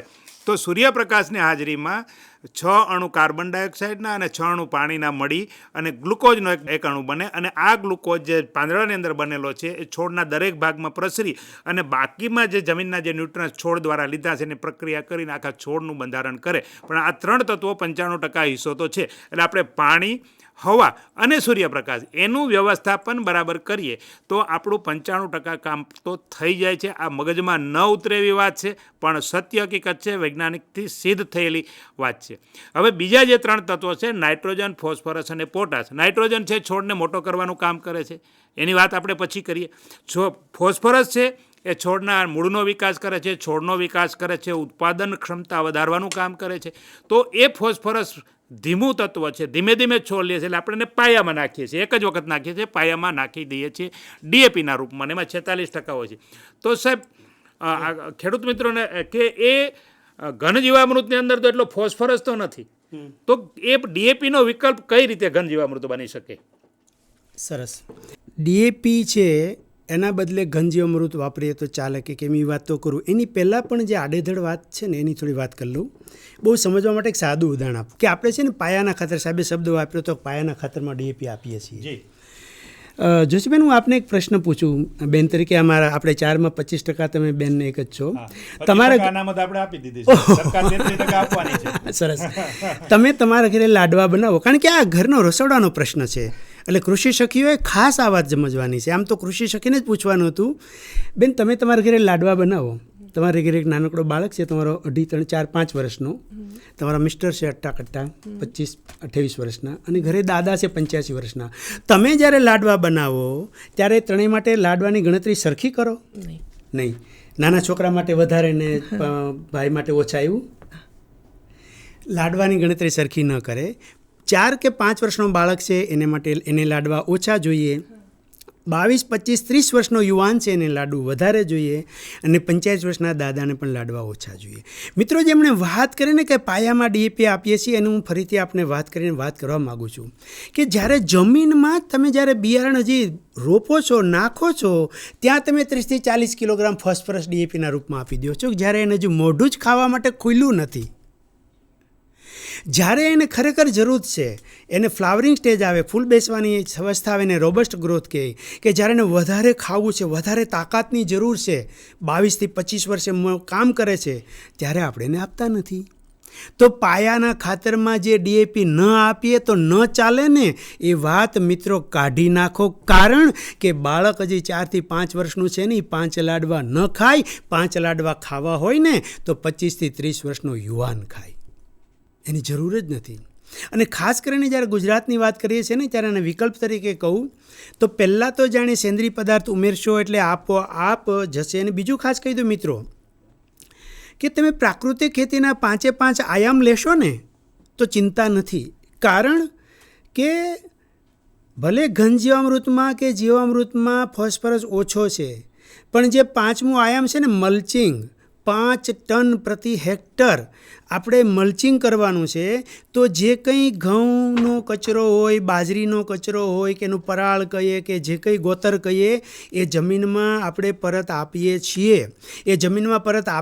એટલે એ 5 ટનમાં પણ ઘણો બધો, બધા જ ખાસ કરીને ફોસ્ફરસ અને બધા જ તત્વો જમીનમાં આપોઆપ જાય છે. એટલે રખે ચૂકતા એવું નહીં માનતા કે DAP નહીં આપીએ તો કાલે જમીનનું શું થશે. એક તો ઓર્ગેનિઝમ આપશો એટલે જમીનની અંદર જે પડ્યો છે ને, તમને સાદું ગણિત આપું. આપણે વર્ષોથી 60 કિલોગ્રામ ફોસ્ફરસ ઘઉંને આપીએ છીએ સાહેબ, 40 કિલોગ્રામ દાખલે કે બાજરીને આપીએ છીએ, વર્ષે 100 કિલોગ્રામ ફોસ્ફરસ આપીએ છીએ. છોડ કેટલો લે છે એમાંથી? 20 થી 30, બહુ તો 10 થી 20. છેલ્લા 30 વર્ષથી હું મારા ખેતરમાં 100 કિલોગ્રામ ફોસ્ફરસ આપતો હોઉં, એમાંથી દર વર્ષે 20 કિલોગ્રામ ઉપાડ થાય, 80 પડ્યો છે 30 વર્ષનો. સાહેબ, 2.5 ટન ફોસ્ફરસ તો જમીન સિવાય ધરતી માતાનો પોતાનો હતો, એ ઉપરાંતનો મેં આપીને માતાને બગાડી છે. તો જે ઘન જીવામૃતને જીવામૃત નાખવાથી એ આપણે આપેલો જે પડી રહ્યો છે ને, એ પણ ઉપયોગમાં આવશે. એનું સાદું ઉદાહરણ આપું તમને કઈ રીતે. એમ બેન, FD કરાવો છો કે નહીં બેંકમાં? સરસ. સપોઝ બેનને FD કરેલી છે, 5 લાખની FD. હવે ઉદાહરણ લઉં છું, બેન પાસે કાલ કોઈ માગતા નહીં પૈસા. 5 લાખની FD છે અને બેનના બચત ખાતામાં 50,000 છે. ક્રિસ્તેરા સાહેબ આવ્યા, વાતમાંથી વાત નીકળી, સાહેબને ઘેરે સારો પ્રસંગ આવે છે તો બેનને કે બેન હમણાં 15 દિવસમાં, હું એક આ ઉદાહરણ એટલા માટે આપું છું કે આપણે આ વાતને સમજવાની છીએ. આપણે છે ને ભૂલી જતા હોઈએ છીએ. બેન થોડુંક કાંઈ આઘું પાછું થશે તો કે હા કેટલું, તો કે ₹1,00,000 આપો ને. યાદ રાખો, બેનના ખાતામાં 5.5 લાખ રૂપિયા છે. ₹1,00,000નો ચેક આપ્યો, ખીરચિયાર સાહેબ બેંકમાં લેવા ગયા, બેંક મેનેજરે ના પાડી, તમારી પાસે પૈસા આટલા નથી. તો ખરેખર 5.5 લાખ રૂપિયા બેંકમાં છે ને? તમને ના પાડીને બેંકવાળાએ ના પાડી, એમને છે છતાં ના પાડી. શું કામે? બચત ખાતામાં 50,000 જ છે, 5.5 છે, પણ 5 લાખ રૂપિયા ઉપાડી શકાય એમ નથી. બેને ફોન કર્યો, અરે મેનેજર સાહેબ 5.5 લાખ રૂપિયા છે, તમે કેમ મારા મિત્રને આપતા નથી? મેનેજર આપશે ગામિત સાહેબ? નહીં આપે, કારણ કે આપી શકવા સક્ષમ જ નથી. તો શું રસ્તો? તો રસ્તો એ કે બેન એ એફડીને છૂટી કરે અથવા તો બેન એ એફડીને તોડે તો મળે. તો મિત્રો, ગંજામૃતમાં અને જીવામૃતમાં જતા બેક્ટેરિયા છે ને, એ જે ફોસ્ફરસની એફડી થઈ ગઈ છે ને, એને તોડી નાખે છે, એને છૂટી કરે છે, અને એટલે એ ફોસ્ફરસ છોડને મળે છે. એટલે ડીએપીનો વિકલ્પ ગંજામૃત થાય છે કે પાકને જેટલો ફોસ્ફરસ જોઈએ ને એટલો સાહેબ મળી રહે છે, અને ફરી મલ્ચિંગથી ઉમેરાતો જાય છે, એટલે ભવિષ્યમાં પણ ખૂટશે નહીં. તો આ રીતે ગંજામૃત કે જીવામૃત નાખવાથી જમીન સ્વસ્થ રહેશે. જમીન સ્વસ્થ રહેશે તો છોડ જે છે એનો વિકાસ સારો થશે, એની અંદર પોષક તત્વો પૂરતા પ્રમાણમાં હશે, પોષણયુક્ત એ ઉત્પાદન મળશે, અને સમાજ આરોગી અને સમાજ પણ સ્વસ્થ રહેશે. ખૂબ સરસ રામાણી સાહેબ, કે જે પ્રાકૃતિક કૃષિના 5 આયામો છે ને, એની દરેકને અંદરો અંદર ઇન્ટરેક્શન છે, એકાબીજા સાથે સંકળાયેલા છે. કે દાખલા તરીકે આચ્છાદનથી જમીનની અંદર સેન્દ્રીય પદાર્થો ઉમેરાય છે. આપણે કાષ્ઠ આચ્છાદન કરીએ અથવા તો લાઈવ આચ્છાદન કરીએ, અને એ સેન્દ્રીય પદાર્થમાં રહેલો ફોસ્ફરસ છે એ ફિક્સ જે અલભ્ય સ્વરૂપમાં છે. અને અત્યારે જમીનની અંદર આપણે ફોસ્ફરસ નથી એવું નથી. આપણે જ્યારે રિપોર્ટ કરાવીએ છીએ ત્યારે લખેલું એવું આવે છે કે ઉપલબ્ધ ફોસ્ફરસ. તમે આ રિપોર્ટની અંદર જોઈ શકશો કે ઉપલબ્ધ ફોસ્ફરસ કે પ્રાપ્ય સ્વરૂપ, કે છોડ લઈ શકે એવા સ્વરૂપની અંદર છોડ કેટલો છે તો ખરો, કેટલો છે એ નથી કહેતો આ રિપોર્ટ, પણ છોડ લઈ શકે એટલા સ્વરૂપ કેટલો છે. ને એ જ્યારે નથી ત્યારે આપણે ભલામણ કરીએ છીએ કે તમે ડીએપી નાખો. તો વિકલ્પ આપણી પાસે 2 છે, કે એક તો બહારથી ડીએપી નાખવું છે, કે આપણા ઘરમાં રસોડા આપણે બહારથી પીઝા મગાવીને ખાવા છે, કે ઘરમાં જે ઘઉંનો લોટ કે બાજરાનો લોટ કે જુવારનો લોટ પડ્યો છે એને બાજરાનો લોટ રોટલો બનાવીને ઉપયોગમાં લેવાનો છે. તો અલભ્ય સ્વરૂપમાં તો ફોસ્ફરસ આપણી જમીનમાં પુષ્કળ છે. 2 રીતે છે કે આપણે વર્ષોથી ડીએપી નાખતા આવીએ છીએ, એ બધો ડીએપીમાંનો ફોસ્ફરસ છોડ લેતો નથી, છોડની જરૂરિયાત પ્રમાણેનો લે છે, અને બાકીનો જે ફોસ્ફરસ છે એ જમીનના કણો છે, સોઇલ કોલોઇડ કહેવામાં આવે છે, એની સાથે પ્રક્રિયા કરીને ગંઠાઈ જાય. ફિક્સ થઈ ગયેલો આપણે કહીએ કે ગંઠાઈ ગયો છે, એને છૂટો કરી શકાય. અને બીજો આપણે સોર્સ ફોસ્ફરસનો એ છે કે આપણે જમીનમાં આચ્છાદન દ્વારા અથવા તો સેન્દ્રીય પદાર્થો, ઓર્ગેનિક મેટર, છાણિયું ખાતર વગેરે નાખીએ છીએ, એના મારફત ફોસ્ફરસ પુષ્કળ આપણી જમીનની અંદર જાય છે, પણ લભ્ય સ્વરૂપમાં નથી. લભ્ય સ્વરૂપમાં કેટલો ફોસ્ફરસ આપણી પાસે હોવો જોઈએ આપણી જમીનની અંદર? તો માત્ર 13 થી 26 કિલોમીટર 1 હેક્ટરે ફોસ્ફરસ. આપણે દરેક તત્વ કેટલું હોવું જોઈએ એ આપણે રસાયણશાસ્ત્રની અંદર અભ્યાસ આવે છે, બીએસસી એગ્રીના સ્ટુડન્ટને ભણાવવામાં આવે છે કે જમીનમાં 1 હેક્ટરે નાઇટ્રોજન કેટલો હોવો જોઈએ, તો કે 250 થી 500 કિલો હોવો જોઈએ. આ રિપોર્ટની અંદર તમે જોઈ શકશો કે ફોસ્ફરસ કેટલો જોઈએ છે, તો કે સામાન્ય દર 10 થી 25 કિલો છે, બરાબર, 1 હેક્ટરે છે સાહેબ. અને એ તો એટલી નાની માત્રાની અંદર જરૂરિયાત છે, પણ એને જો જમીનમાં આપણી પાસે પુષ્કળ છે, જો એ લભ્ય સ્વરૂપમાં ફેરવાય તો આપણી ફોસ્ફરસની જરૂરિયાત પૂરી કરવી કંઈ અશક્ય નથી, એટલું બહુ ડરવાની જરૂરિયાત નથી. અને જે આપણે ઘન જીવામૃત આપણે વાપરીએ છીએ કે જીવામૃત વાપરીએ છીએ એની અંદર ફોસ્ફરસ માટે કામ કરનારા ફોસ્ફરસ સોલ્યુબિલાઇઝિંગ બેક્ટેરિયા તો પુષ્કળ છે જ, પણ ફોસ્ફરસ માટે કામ કરવાવાળા બેક્ટેરિયા લગભગ 6 પ્રકારના જુદા જુદા સૂક્ષ્મ જીવાણુઓ એમાં જે છે જે ફોસ્ફરસના વ્યવસ્થાપનનું કામ કરે છે. તો જો આપણે સારી રીતે જીવામૃત તો આપણે પાકની વાવણી થયા પછી દરેક પાણી સાથે પીવડાવશું, પણ પાયાના ખાતર તરીકે જો આ ઘન જીવામૃતને આપણે નાખશું તો એમાં પુષ્કળ પ્રમાણમાં લભ્ય સ્વરૂપમાં ફેરવવાળા બેક્ટેરિયા છે. હવે જો આપણે સીધું જીવામૃત નાખીએ છીએ ત્યારે તો એ બેક્ટેરિયા જમીનમાં જાય છે, પણ એને જમીનમાંથી ઓર્ગેનિક મેટર મળશે એ ખાઈને વિકાસ પામશે. જ્યારે ઘનજીવામૃત આપણે બનાવીએ છીએ તો એમને આપણે પુષ્કળ મોટા જથ્થાની અંદર છાણિયું ખાતર આપણે એને આપીએ છીએ બેક્ટેરિયાને, અને એમાં આપણે જીવામૃત ઉમેરીએ છીએ.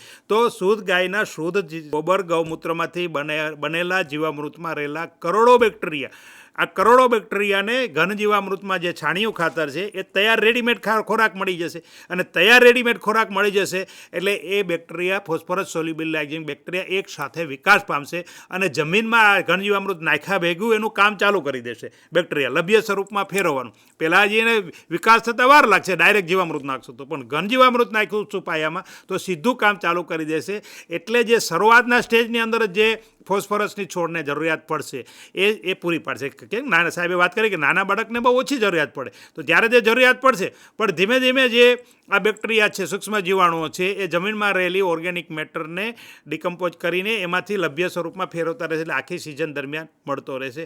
એટલે આ મુદ્દો ખાસ અગત્ય બાબત બહુ નાની છે મિત્રો, પણ જો પાયાના ખાતર તરીકે ખેડૂતો 1000થી 1500 કિલો 1 એકરે જો ઘન જીવામૃત નાખશે તો આ પાયાના ખાતર તરીકે ડીએપીની કે બીજા કોઈ ફોસ્ફેટિક ખાતરની જરૂરિયાત નહીં પડે. અને એની તૈયારી અત્યારથી કરવી પડશે, કારણ કે અત્યારથી ઘન જીવામૃત બનાવવાનું ચાલુ કરશે તો એ પાયાના ખાતર તરીકે એનો આપણે ઉપયોગ કરી શકીશું. હવે સાહેબ બીજો જો સૌથી જે પહેલું તત્વ છે આપણે પ્રાકૃતિક કૃષિ માટે, આપણે ખેતી માટે કે જે વૃદ્ધિ માટેનું કામ કરે છે એ નાઇટ્રોજન છે, બરાબર. ભલે નાઇટ્રોજનને છોડને ધીમે ધીમે જરૂરિયાત પડે છે મિત્રો.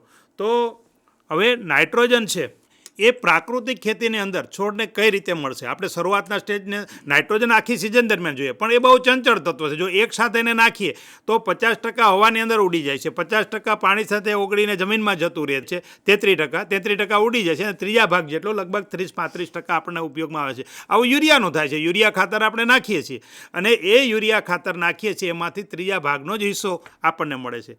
ખેડૂતો અને 300 કે 266 રૂપિયા અને 50 પૈસામાં યુરિયાની થેલી મળે છે, પણ સરકારને તો 3200-3300માં પડે છે, એમાં 90% સબસિડી છે.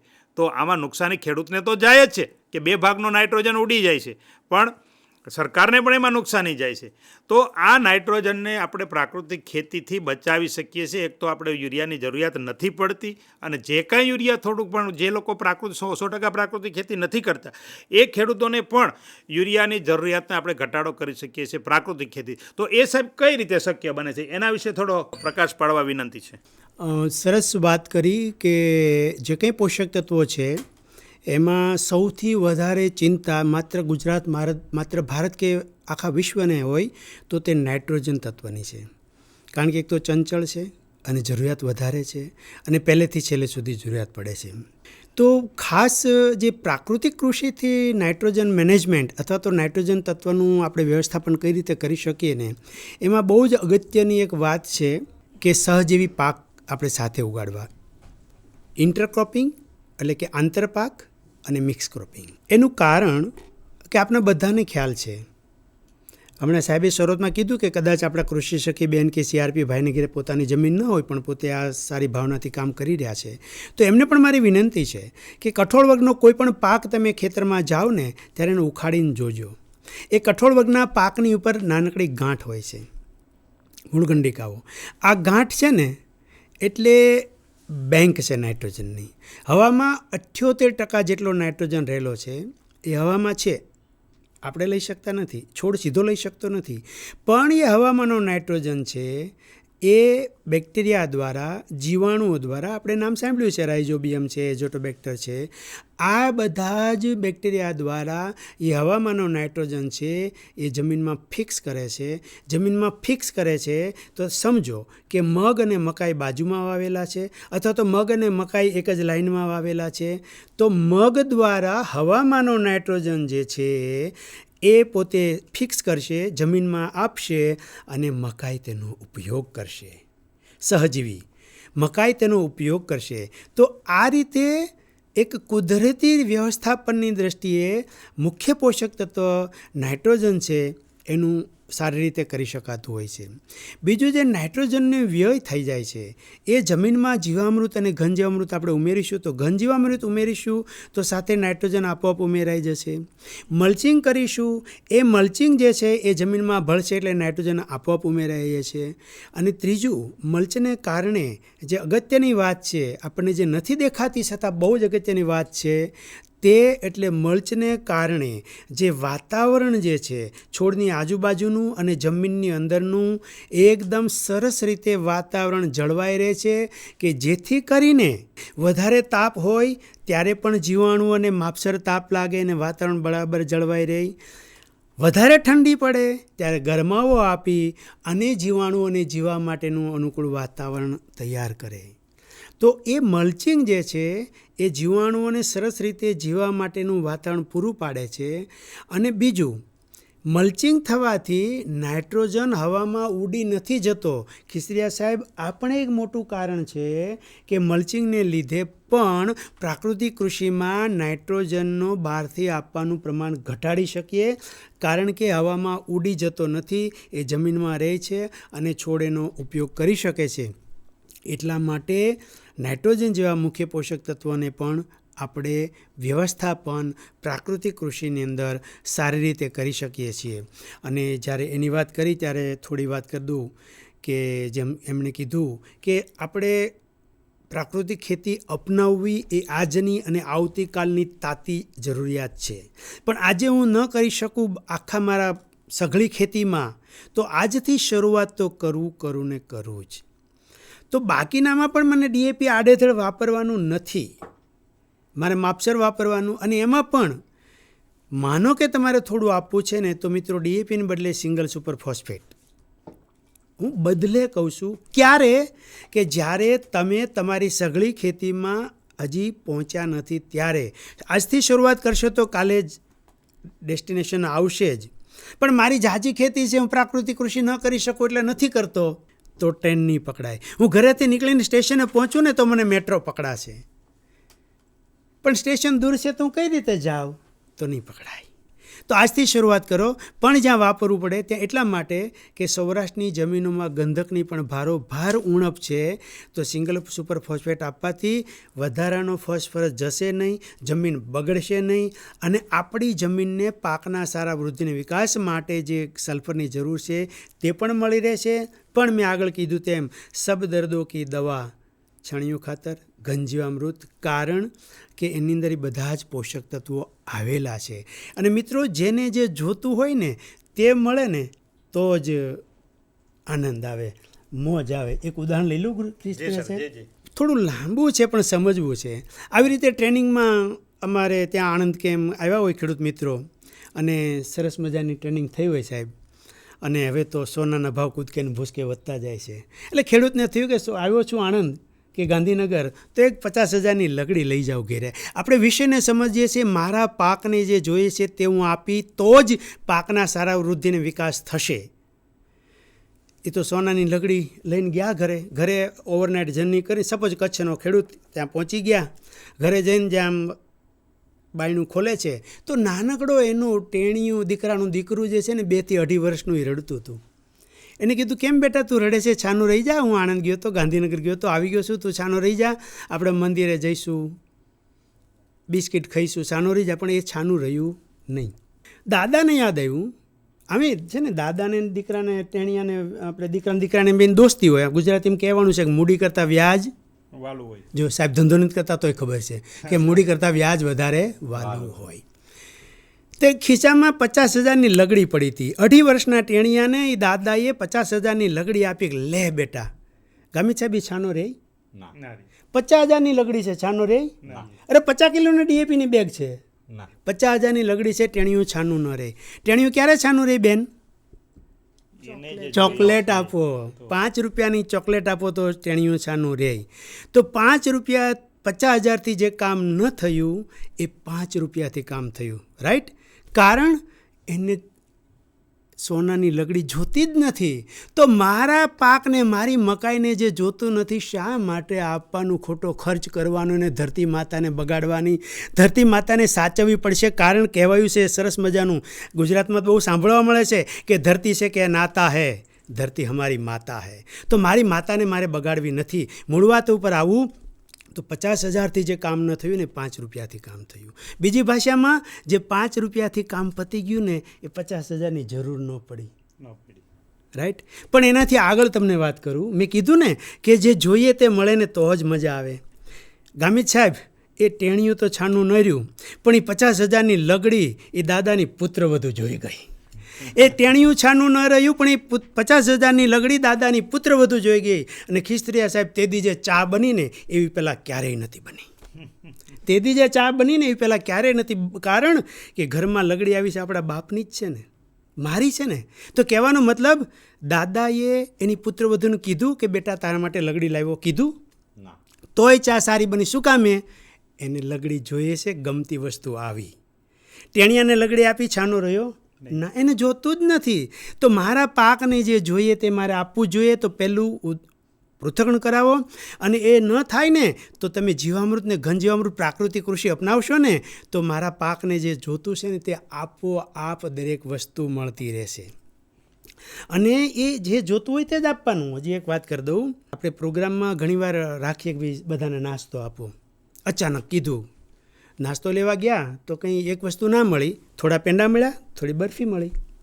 જોજો, દરેક વ્યક્તિને અલગ અલગ જોઈએ. ગામિત સાહેબને કદાચ પેંડા ભાવતા હોય તો સાહેબને કદાચ ચવાણું ભાવતું, ફરસાણ ભાવતું હોય. મારી માણસની, માનવની દરેકની ઈચ્છા, જરૂરિયાત અને સુખ અલગ અલગ છે. એમ તેમ દરેક પાકની પણ રિક્વાયરમેન્ટ, જરૂરિયાત અલગ અલગ છે. ધાન્ય વર્ગના પાકોને નાઇટ્રોજન વધારે જોઈએ, કઠોળ વર્ગના પાકોને અને તેલીના પાકોને ગંધક વધારે જોઈએ, શાકભાજી અને ફળફળિયાના પાકોને પોટાશ અને આયરન વધારે જોઈએ. તો આ બધું જ માપસર પ્રાકૃતિકમાં મળી રહે છે. તો આપણે સમજો કે આવી ગયું, સાહેબને વધારે શું કહેવાય કે ગુલાબજાંબુ ભાવે છે, સાહેબને મોહનથાળ ભાવે છે. હવે સાહેબને ગુલાબજાંબુ ભાવે છે એમાં મોહનથાળ મૂક્યા, અને મોહનથાળ ભાવે છે એમાં ગુલાબજાંબુ મૂક્યા. બંને મિત્રો, બંને સાદી ભાષામાં કહું ને તો બંને કતરાતા હશે કે સારું બાજુમાં જતું રહ્યું. એમને થશે કે ગુલાબજાંબુ ત્યાં જતા રહ્યા, એમને થશે તો મોહનથાળ અહીં જતો રહ્યો. જેવા વ્યવસ્થા બહાર જશે ને, બંને મિત્રો હતા, ખબર તો હતી કે મારું મોહનથાળ ત્યાં છે ને એને ખબર હતી મારું ગુલાબજાંબુ હશે. બંને ડીશ બદલી લેશે, પણ આ ડીશ બદલવાની વ્યવસ્થા મગ અને મકાઈને નથી. આ ડીશ બદલવાની વ્યવસ્થા મગ અને મકાઈને નથી મિત્રો. એટલે આપને વિનંતી છે, કૃષિ સખી અને CRPને ખાસ વિનંતી છે કે આ વાત આપણે ખેડૂતોને સમજાવવાની છે કે જેને જે જોઈએ તે આપો. પ્રાકૃતિક કૃષિમાં એવું મસ્ત વાતાવરણ જમીનમાં તૈયાર થાય છે કે પાકને જેટલું જોતું હોય એટલું એ પોતે લઈ શકે. એટલા માટે સાહેબ પ્રાકૃતિક કૃષિ જે છે એ DAP, યુરિયા એનો વિકલ્પ પૂરો પાડે છે અને સરસ રીતે આપણે ખેતી કરી શકીએ છીએ. રમણ સાહેબ, આપણે વાત કરી પ્રાકૃતિક ખેતીમાં કે બધું ઓટોમેટિક થાય છે. એટલે પ્રાકૃતિક ખેતીની એક વ્યાખ્યા એવી છે કે પ્રાકૃતિક ખેતી એટલે જે કુદરતી વ્યવસ્થાઓ છે, પાક ઉત્પાદન માટેની કુદરતી વ્યવસ્થાઓ છે, આ વ્યવસ્થાઓનું વ્યવસ્થાપન કરવું એટલે પ્રાકૃતિક ખેતી. જે કુદરતી વ્યવસ્થાઓ છે એને મજબૂત કરવી, અને એ મજબૂત કરશું તો આપણું કામ ઓટોમેટિક થશે. પણ આપણે એને વિરુદ્ધમાં જશું તો એ આપણું કામ નહીં થાય. દાખલા તરીકે કે આ દુનિયાની અંદર 108 તત્વો છે સાહેબ, બરાબર? આ વૈજ્ઞાનિકોએ શોધ્યા છે કે 108 તત્વો છે ને એને જ્યાં 100 આપણે કોઈ મહાન પુરુષ હોય ને એની પાછળ 108 આગળ 108 શબ્દ લખીએ કે આની અંદર બધું છે એમ. હવે જે તત્વો જેટલા છે એટલા જ છે. આ વિશ્વની અંદર નાઇટ્રોજન જેટલો છે એટલો છે. નાઇટ્રોજન છોડને વૃદ્ધિ માટે જરૂરિયાત પડે છે, પણ એક અણુ પણ કે પરમાણુ પણ માણસ નાઇટ્રોજનનો બનાવી શકતો નથી. માણસ છે યુરિયા બનાવી શકે છે, પણ યુરિયા માટેનો નાઇટ્રોજન ક્યાંથી લે છે? તો કે હવામાંથી લે છે. હવા સાહેબે વાત કરી કે હવાની અંદર 78% નાઇટ્રોજન છે, તો યુરિયા બનાવવા માટે પણ નાઇટ્રોજન હવામાંથી લેવામાં આવે છે. અને હવામાં રહેલો નાઇટ્રોજન વાયુ સ્વરૂપમાં હોય છે, એને ઘન સ્વરૂપમાં ફેરવીને આપણા ખેતર સુધી પહોંચાડવા માટે આ ગોળીઓ બનાવવાની જરૂરિયાત પડે છે, જેને આપણે યુરિયા કહીએ છીએ. અને એમાં 46% નાઇટ્રોજન હોય છે. બાકીની જે વસ્તુની જરૂરિયાત પડે છે એ બહારથી આપણે ઇમ્પોર્ટ કરીએ છીએ. સરકારનો ખર્ચ વધે છે, આપણો ખર્ચ વધે છે. તો કુદરતી વ્યવસ્થા છે કે હવામાંથી નાઇટ્રોજન જમીનમાં આવે જે કુદરતી વ્યવસ્થા દ્વારા એ જો વૈજ્ઞાનિક રીતે સમજીએ અને એ વ્યવસ્થાને મજબૂત કરીએ તો બહારથી નાઇટ્રોજન આપવો પડે નહીં. તો બે રીતે આ વ્યવસ્થા થાય છે. એમાં આ જ્યાં કેવું નાઇટ્રોજન સાયકલ છે એમાં બે કડી છે.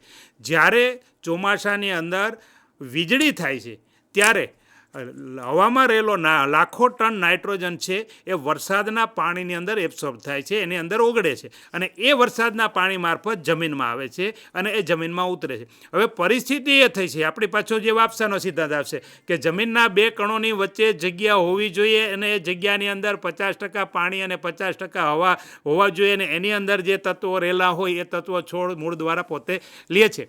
હવે જ્યારે વરસાદના પાણી સાથે નાઇટ્રોજન આવ્યું, હા રજકણો છે એ પોષક તત્વોનો ખજાનો છે. વાતાવરણ આપણે દેખાતા નથી, આપણે એને અવાજ કહીએ છીએ, પણ એની અંદર રજકણો છે એ વરસાદના પાણી સાથે જમીનમાં આવશે, જમીનમાં ઉતરશે, જમીનમાં રહેલા પોલાણના છિદ્રોની અંદર આનો સંગ્રહ થશે. પણ આપણે રસાયણોનો ઉપયોગ કરીને પરિસ્થિતિ અત્યારે એવી કરી છે કે જમીન એટલી સખત થઈ ગઈ છે કે વરસાદનું પાણી જમીનમાં ઉતરતું જ નથી, દરિયામાં જતું રહે છે અને જમીનમાં રહેલો કાર્બન પણ સાથે લઈ જાય છે. અત્યારે એમ કહે છે કે દરિયો છે oceans are a big bowl of the carbon. દરિયા છે એ કાર્બનનો એક મોટો વાટકો બની ગયો છે. કાર્બન ત્યાં જતો રહે છે, નાઇટ્રોજન પણ જતો રહે છે, બીજા તત્વો પણ જતા રહે છે. તો જેટલું પાણી આપણી જમીનમાં વરસાદનું ઉતરશે એટલા પોષક તત્વો આપણી જમીનની અંદર વધારે થશે અને જતા નહીં રહે. તો આ હવે બીજી વાત સાહેબ એ વાત કરી એટલે આપણે અને બીજું વરસાદનું પાણી જમીનમાં ઊંડે જશે તો અળસિયા દ્વારા માઇક્રો ઓર્ગેનિઝમ દ્વારા જે જમીનની ભૌતિક પરિસ્થિતિની અંદર સુધારો થયો છે. હવે જ્યારે ગરમી થશે ત્યારે ગરમીની અંદર વરાળના રૂપમાં પાણી ફેરવાશે અથવા તો એનું કદ વધશે એટલે એ જમીનમાં રહેલું પાણી કેપિલરી ફોર્સ દ્વારા કેશાકર્ષણ દ્વારા ઉપર આવશે. હવે જમીનમાં જે પાણી ગયું તો જમીનની અંદર ઊંડે આપણે 1-1.5 ફૂટનો જ હિસાબ કરીએ છીએ કે 1.5 ફૂટની અંદર જે હોય એમાંથી આપણે 5 તત્વો લે છે, પણ જે 4-5-6 ફૂટ ઊંડા તો બધા તત્વો રહેલા છે. તો જે મિનરલ્સ જમીનની અંદર રહેલા છે એ પાણીની અંદર ડિઝોલ્વ થશે અને આ મિનરલ ડિઝોલ્વ થયેલા હશે, ઓગળેલા છે એ તત્વોવાળું પાણી ગરમ થશે, ગરમી થશે એટલે પાછું ઉપર આવશે અને છોડના મૂળને આ મળશે. એટલે ખરેખર રિયલ અર્થની અંદર આ મિનરલ વોટર આપણે કહીએ છીએ ને એ મિનરલ વોટર ત્યાં તૈયાર થશે. પાછા આપણે નાઇટ્રોજન ઉપર આવીએ તો હવે બીજી વાત કરી કે જમીનમાં નાઇટ્રોજન આકાશમાંથી આવ્યો અને કઠોળ વર્ગના પાકોમાં મૂળ ઉપર રહેલા જે આ બેક્ટેરિયા અથવા તો જીવામૃત દ્વારા જે બેક્ટેરિયા આપણી જમીનમાં ગયા છે, જીવામૃતની અંદર 24 પ્રકારના બેક્ટેરિયા છે જે નાઇટ્રોજન બાબત વિવિધ પ્રકારની કામગીરી કરે છે. કોઈક નાઇટ્રોજનને ફિક્સેશન કરવાનું કામ કરે છે, કોઈક નાઇટ્રોજનને પાછો રિલીઝ કરવાનું કામ કરે છે કે સાહેબ ફિક્સ કર્યું પછી ફિક્સ તોડવી તો પડે ને જરૂરિયાત હોય તો આવી જુદી જુદી કામગીરી કરતા 24 પ્રકારના અલગ અલગ સૂક્ષ્મ જીવાણુઓ આ જીવામૃતની અંદર છે. એટલે જીવામૃત દ્વારા અથવા તો કઠોળ પાકો દ્વારા જે રાઇઝોબિયમ વગેરે જે બેક્ટેરિયા છે એ જે વરસાદના પાણી દ્વારા નાઇટ્રોજન આવ્યું એને ફિક્સ કરવાનું કામ કરશે. કારણ કે એ કોઈપણ બેક્ટેરિયા નાઇટ્રોજન બનાવતા નથી. આપણે વાત કે પાયાનો સિદ્ધાંત એ છે કે કોઈ તત્વ બનાવી શકતું નથી. દુનિયાની અંદર જે તત્વો જેટલા છે એટલા જ છે, માત્ર હેરાફેરી. ચલો ફિલ્મ છે ને કે એ માત્ર હેરાફેરી છે, કોઈ નવું કંઈ કરી શકતું નથી. તો એ નાઇટ્રોજનની આખી જે સાયકલ છે, નાઇટ્રોજન ચક્ર છે એ આ રીતે કામ કરે છે. તો પ્રાકૃતિક ખેતીની અંદર આ બે પ્રક્રિયાઓ થાય છે. મેક્ઝિમમ પાણી જમીનની અંદર સંગ્રહ થાય છે અને એમાં રહેલા જે બેક્ટેરિયા જીવામૃત દ્વારા કઠોળ પાકોના દ્વારા જે બેક્ટેરિયા છે એ નાઇટ્રોજનને ફિક્સેશન કરવાનું કામ કરે છે. આ નાઇટ્રોજન સાયકલ ચાલે છે. હવે સાહેબ જે લાંબા ગાળાના પાકો હોય કે ચોમાસાની અંદર કપાસ છે, દિવેલા છે કે પછી તુવેર છે, શિયાળાની અંદર વરિયાળી જેવા પાકોનું વાવેતર કે 6 મહિના સુધી પાકે છે, એમાં ખેડૂત મિત્રો પૂરતી ખાતર તરીકે વચ્ચે યુરિયા નાખવો પડે. કારણ કે યુરિયા આપણે ખબર છે કે બહુ ચંચળ તત્વ છે, એકસાથે આપીએ તો ઉડી જાય, ઓગળી જાય, જતું રહીએ, એટલે થોડું આપણે નાખવું પડે. હવે આ કામગીરી આપણે કઈ રીતે આપણા ખેતરની અંદર કરી શકીએ? તો એક તો આપણે મિશ્ર પાકોને આપણે વાવેતર કરવાની વાત કહી છે કે મુખ્ય જે લાંબા ગાળાના કપાસ જેવો પાક હોય, અત્યારે ખેડૂતો આપણા ગુજરાત રાજ્યની અંદર સૌથી વધારે પાક વવાતા હોય તો કપાસ અને બીજો પાક છે એ મગફળીનો. પણ કપાસ વવાય છે ત્યાં મગફળી નથી વવાતી અને મગફળી વવાય છે ત્યાં કપાસ નથી વવાતું. જો આંતરપાક પદ્ધતિ કરવામાં આવે જ્યાં મગફળી પણ થાય છે અને કપાસ પણ થાય છે તો કપાસની બે લાઈન વચ્ચે મગફળીનું વાવેતર કરશું તો નાઇટ્રોજન ફિક્સેશન થશે. કારણ કે મગફળી કઠોળ વર્ગનો પાક છે. એ શક્ય ના હોય તો કોઈ પણ કઠોળના વર્ગનું પાક આપણે કપાસ કે દિવેલાના પાકની અંદર આંતરપાક તરીકે વાવવું જોઈએ. આંતરપાક તરીકે આવશે. હવે માનો કે ઘણા ખેડૂતો એમ કહે છે કે અમને ખેડ કાર્યો કરવામાં અને બધામાં આ બધું નડે છે કામ કરવું. તો સાહેબ અમે અમારા ખેતરની અંદર એક અખતરો કર્યો કે અમે શું કર્યો, કપાસ વાવ્યો અને કપાસ ઉગી ગયો, પછી કપાસની લાઇનની બંને બાજુ અમે એ અડદને એક લાઈન કરી દીધી, વાવી દીધી અડદ. અને કપાસ લગભગ 1.5 ફૂટનો થયો, ત્યાં અડદ પણ ઉગીને સારો એવો વિકાસ 1.5 ફૂટ જેવા થઈ ગયા. હવે આ પછી આપણે આવ્યો ટાઈમ પાડા ચડાવવાનો. એટલે પાડા ચડાવ્યા, એટલે પાડા ચડાવ્યા વખતે જે બે બાજુમાં સાઈડમાં અડદ વાવ્યા હતા એ અડદ જમીનની અંદર દટાઈ ગયા અને એનું ડિકમ્પોઝિશન થઈ અને આખી સિઝન દરમિયાન જે નાઇટ્રોજન આપણે યુરિયા દ્વારા જતો હતો એ અમે ઉરીદ દ્વારા, આપણે બેનો સ્પેલિંગ સરખો થાય, URIA યુરિયા, અને અડદને પણ ઇંગ્લિશમાં શબ્દ લખાય URID, એટલે અમે યુરિયા દ્વારા જે આપવાનો હતો ને એની જગ્યાએ ડી કરી દીધો, એટલે આ અડદ દ્વારા આપ્યો. અને આજુબાજુના ખેડૂતોએ જેમણે યુરિયાનો ઉપયોગ કર્યો હતો એના કરતાં પણ સારો વૃદ્ધિ અને વિકાસ થયો. તમે આ ફોટાની અંદર તમે જોઈ શકશો કે આ અમારા જ ખેતરના ફોટોગ્રાફ્સ છે. તો આટલું સરસ જો આ ચણાનું વાવેતર હતું કે એમાં માત્ર જીવામૃતનો ઉપયોગ કરેલો છે, તથા આટલા સરસ મજાના ચણા છે.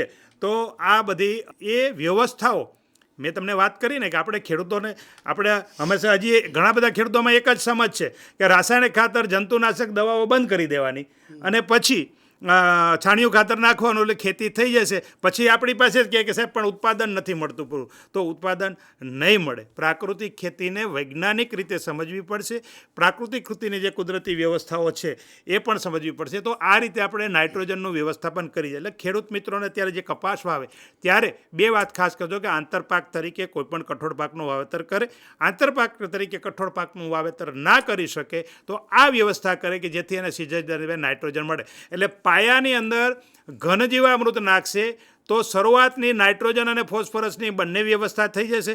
અને પૂરતી ખાતર તરીકે જ્યારે જે લાંબા ગાળાના પાકો છે એને નાઇટ્રોજનની જરૂરિયાત પડશે તો આ બીજી જે કઠોળની વ્યવસ્થા છે એ કરવી પડશે. આપણે કુદરતી વ્યવસ્થાઓને મજબૂત બનાવવાની છે, કુદરતી વ્યવસ્થાઓને સામે હાલવાનું નથી. આપણે આપણા ઘરમાં સાહેબે વાત બહુ સરસ દ્રષ્ટાંતો દ્વારા બધી બાબતો સમજાવે છે કે ઘરની અંદર બે બાળકો હોય, એક એના મા બાપ જેમ કે એમ બધી વાતો માને અને એક બાળક નાનું બાળક હોય આડું જ હાલે તો કયું બાળક વાલું લાગે? માતાને આપણે પણ જે ડાયું જે એનું કેવું કરતું હોય, મદદ કરતું હોય, થોડી ઘણી કામમાં મદદ કરે, એની વાત માનતા હોય, દરેક બાબતમાં ગજિયા ન કરતું હોય, એનું કામ ખોટી ન કરતું હોય, એ ગમે. માણસ છે ને એ આ પ્રકૃતિનું નાનું બાળક છે પણ થોડુંક તોફાની છે, એટલે પ્રકૃતિની વિરુદ્ધમાં કામ કરશે. આપણા ધરતી માતાના 4 બાળકો છે. પહેલું બાળક છે આ સૂક્ષ્મ જીવાણુ. એ સૂક્ષ્મ જીવાણુ એનું પહેલું બાળક છે. એ આપણને મદદ કરે છે કારણ કે મોટું બાળક હોય ને એ ડાયું હોય, મા બાપને મદદ કરે. બીજું બાળક છે વનસ્પતિ, જેને આપણે દરેકને આપણે ખોરાક આપે છે. માણસને ખોરાક આપે છે, પશુ પક્ષીનો ખોરાક પૂરો પાડે છે, ધરતી માતાને રેસિડ્યુના રૂપમાં, ઓર્ગેનિક મેટરના રૂપમાં ખોરાક પાડે. તો આ જે વનસ્પતિ છે, પ્લાન્ટ છે, એ એનું બીજું બાળક છે. ત્રીજું બાળક છે એ પશુ પક્ષી પ્રાણીઓ, ગાય, જે કંઈ બધા પ્રાણી પ્રકારના આવી જાય, પક્ષીઓ પણ એને આવી જાય. એ કંઈક ને કંઈક રીતે ધરતીમાંથી લે પણ છે અને ધરતીને પાછું આપે છે. એક તોફાની ચોથું બાળક છે એ માણસ જાત છે. એ બધું લગભગ લેવું છે, બધું જોઈએ છે, બધું ઓલા ચારે પાસે જ લઈ લેવું છે. બેક્ટેરિયાનો ઉપયોગ કરવાનો, એનું પાસેથી લઈ લેવું છે, એને નથી થવાના, એને મારવાના, જે મારી નાખવા છે. પ્રાણી પક્ષીઓને, ગાયને નથી રાખવી, બીજા બાળકનો ઉપયોગ, ત્રીજા બાળકનો ઉપયોગ નથી કરવાનો. આ જે આંતરપાક પદ્ધતિ, સહજીવન પદ્ધતિ છે એને પણ આપણે અનુસરવી નથી. વનસ્પતિનું પણ સાતત્ય નથી જાણવું. બસ બધું લેવું છે પણ બીજા 3માંથી મદદ નથી કરવી અને માતાને પણ મદદ નથી કરવી. તો ચોથા બાળક તરીકે આપણે સૌ ખેડૂત મિત્રોને સમજાવવું પડે કે આપણી ધરતી આપણી માતા છે. ધરતીને મજબૂત કરશું, જમીનને મજબૂત કરશું, માતાને મજબૂત કરશું તો આપણે વધારેમાં વધારે સારું કામ આપણે કરી શકીશું. તો આ સાહેબ રામાણી સાહેબ આ બાબતે થોડી વધારે ચર્ચા સારી, ખેડૂતોને વધારે આપણે કૃષિ સખીઓ ખેડૂતોને સંદેશ પહોંચાડી શકીએ એ માટે પણ આપનો સંદેશ પણ આમાં આપશો.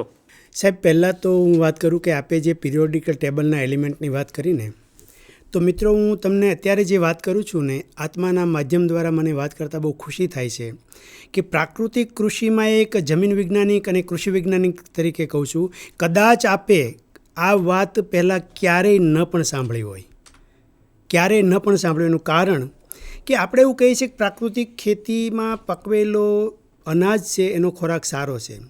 સાહેબ, એની પાછળનું સાયન્સ તમને કહું કે પ્રાકૃતિક કૃષિ ક્યાં મૂલ્યવાન છે. કે સાહેબે વાત કરી કે 108 અને હવે તો 18 સુધી તત્વો પહોંચી ગયા.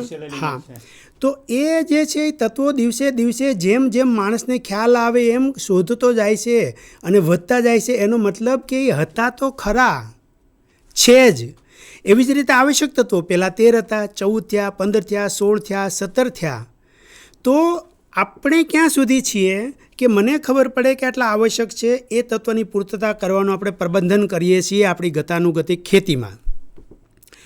પણ ખરેખર બીજા પણ તત્વોની જરૂર હોય. દાખલા તરીકે છેલ્લે નિકલ નામનું તત્વ છે એવું વૈજ્ઞાનિકોએ કીધું કે એ જમીનના હોય અને છોડ માટે આવશ્યક છે કે નિકલ ન હોય તો છોડની વૃદ્ધિ વિકાસ ન થાય. તો એની પહેલાં શું નહોતું થતું? તો કહેવાનો મતલબ કે માણસ હજી સાહેબ અમુક તત્વો સુધી જ પહોંચ્યો છે કે આટલા તત્વો હોય તો વૃદ્ધિ અને વિકાસ થાય. તો એટલા તત્વોનું આપણે પ્રબંધન કરીએ છીએ. પણ પ્રાકૃતિક કૃષિની બ્યુટી અથવા તો પ્રાકૃતિક કૃષિની વાત ત્યાં છે કે એમાં હોલિસ્ટિક એપ્રોચ છે. પાકને ખરેખર કેટલા તત્વો આવશ્યક છે એ કદાચ 17 ને બદલે 18 કે 20 પણ હોઈ શકે. એનું કારણ કે વિજ્ઞાને જ પહેલાં 13 કીધા, 14 કીધા, 15 કીધા, 16 કીધા, 17 કીધા, હજી આગળ કહેશે. તો એ કહેશે પછી આપણે નાખીશું આપણી ચાલુ ખેતીમાં. જ્યારે પ્રાકૃતિક ખેતીમાં તો આપણે આખો થાળ આપી દીધો છે કે લે મકાઈ, તારે આમાંથી જે લેવું હોય તે લે, તને જે જરૂરી છે તે બધું જ લે. તો કહેવાનો મતલબ કે પ્રાકૃતિક ખેતીમાં પકવેલો ખોરાક એટલા માટે સારો થાય છે કે એમાં એના જરૂરી બંધારણ માટે બધા જ તત્વો જમીનમાં છે. જ્યારે આપણી જે ટ્રેડિશનલ ખેતી છે એમાં આપણે ધ્યાનમાં રાખીને જ આપીએ છીએ કે આટલા જોઈએ છે, પણ બીજા પણ જોઈએ છે. તે કદાચ આજે વિજ્ઞાનને ખબર નથી, કાલે જરૂર પડશે ત્યારે ખબર પડશે, પણ પ્રાકૃતિક ખેતીમાં એ આપોઆપ આવી જાય છે. એક બહુ મોટી વાત છે કે બધી જ પ્રકારના તત્વો મળી જ જાય છે. અને બીજું સાહેબે સરસ વાત કરી મેક્ઝિમમ પાણીની. સાહેબ એક સાદું ઉદાહરણ આપું. દાખલા તરીકે એક ઝડપથી લઈ લઈએ કે આપ સાહેબના હાથમાં ગળણી છે ચા ગણવાની, બેનના હાથમાં સ્પોન્જ છે પેલી વાદળી આવે ને એ, અને સાહેબના હાથમાં કંઈક કડક પદાર્થ છે. એ ત્રણેય આમ રાખશે, ગળણી, સ્પોન્જ અને કડક પદાર્થ. એમાં પાણીથી ત્રણેયના ગ્લાસથી ત્રણેયમાં પાણી નાખીશ, ત્રણેયમાં પાણી રાખીશ તો સાહેબ ગળણીમાં પાણી રહેશે, લાકડા ઉપર પાણી રહેશે કે પેલી સ્પોન્જ વાદળીમાં પાણી રહેશે? ખીસરા સાહેબ કેમાં પાણી રહેશે? વાદળીમાં વધારે રહેશે. એનું કારણ કે વાદળીમાં પોરોસિટી છે, વાદળી ભરભરી છે. અને વાદળીમાં કેટલું પાણી રહેશે કે ઉપરથી હું પાણી આપીશ ને તો વાદળીની વાપસા કન્ડિશન વાદળીમાં પૂરતું થશે ને વધારાનું પાણી નીકળી જશે. બીજી બે વાત કરી લઈએ, આપણી પાસે સમય ઓછો છે. ગળણીમાં પાણી રહેશે જ નહીં. મિત્રો, આપણી સૌરાષ્ટ્રની હલકરાપર્વતની રેતાળ અને ઉત્તર ગુજરાત અને કચ્છની જમીન રેતાળ જમીન છે, એમાં પાણીનો સંગ્રહ થતો જ નથી. ગળણીમાં નાખો તરત જતું રહે એમ જતું રહેશે. તો જો પ્રાકૃતિક ખેતી અપનાવેલી હશે, ટેકનિકલ ભાષામાં એને એગ્રીગેશન કહે છે, એ જે બધા શું કહે બધા ગંઠાઈ જાય, ઓર્ગેનિક મેટર જે છે સ્ટીક હોય છે, એ ગુંદર જેવો પદાર્થ હોય છે, એટલે એ ગંઠાઈ જાય અને જમીન ભરભરી બને અને એમાંથી પાણી નીતરી જતું નથી. બીજી બાજુ સાહેબના હાથમાં કડક પદાર્થ થતો એમાં પાણી રહેતું જ નથી. હમણાં સાહેબે કીધું જમીન જત વહી જાય છે. તો એમાં પ્રાકૃતિક ખેતી અપનાવેલી છે તે જમીન ભરભરી બનશે, એના બંધન તોડી અને પોરસ બનશે અને પાણીને પકડી રાખશે. તો મિત્રો, હલકાપતની રેતાળ જમીન હશે, પ્રાકૃતિક ખેતી અપનાવવાથી પાણીનો વ્યય અટકશે, પાણીને પકડી રાખશે, પાકને જ્યારે જોઈએ ત્યારે મળશે. એનાથી સામે ભારે કાળી જમીનમાં પાણી ઉતરતું નથી જમીનમાં, અથવા તો કડક જમીન થઈ ગઈ છે, પ્રાકૃતિક ખેતી અપનાવવાથી પોરોસિટી વધશે અને પાણીને પકડી રાખશે અને તે થશે. તો મિત્રો, ખાસ છેલ્લા શબ્દોમાં એટલું કહીશ કે ખેડૂત જગતનો તાત છે. જગતનો તાત એટલા માટે કીધો છે કે અન્નમ બહુત કુર્વિત તદ વ્રતમ. ખેડૂત જ્યારે એને વ્રત તરીકે સ્વીકારશે કે આ સમાજને મારી કમાણીની સાથે સાથે મારે એવો અભાવ રાખવો છે કે સમાજનું સ્વાસ્થ્ય સારું રહે, તો પોતાના વારસામાં ત્રીજી કે ચોથી પેઢીએ પણ એ માત્ર 8 અને 7 બારની નકલને બદલે ખેતરમાં જમીન આપી શકશે. એટલા માટે મને પ્રાકૃતિક કૃષિ અપનાવવી જોઈએ. મારા સઘળી ખેતીમાં આજે ન કરી શકું તો કાંઈ નહીં, પણ મારે આજે તો ગિયર પાડવો જ પડશે. ગાડીને ન્યુટ્રલમાં રાખીએ તો અંતર ના કપાય. પ્રથમ ગિયર 1 2 વીઘાનો પાડી અને મારે ચાલવું જ પડશે. આટલી વાત મારી પૂરી કરી અને હું આત્માનો અને આભાર માનું છું.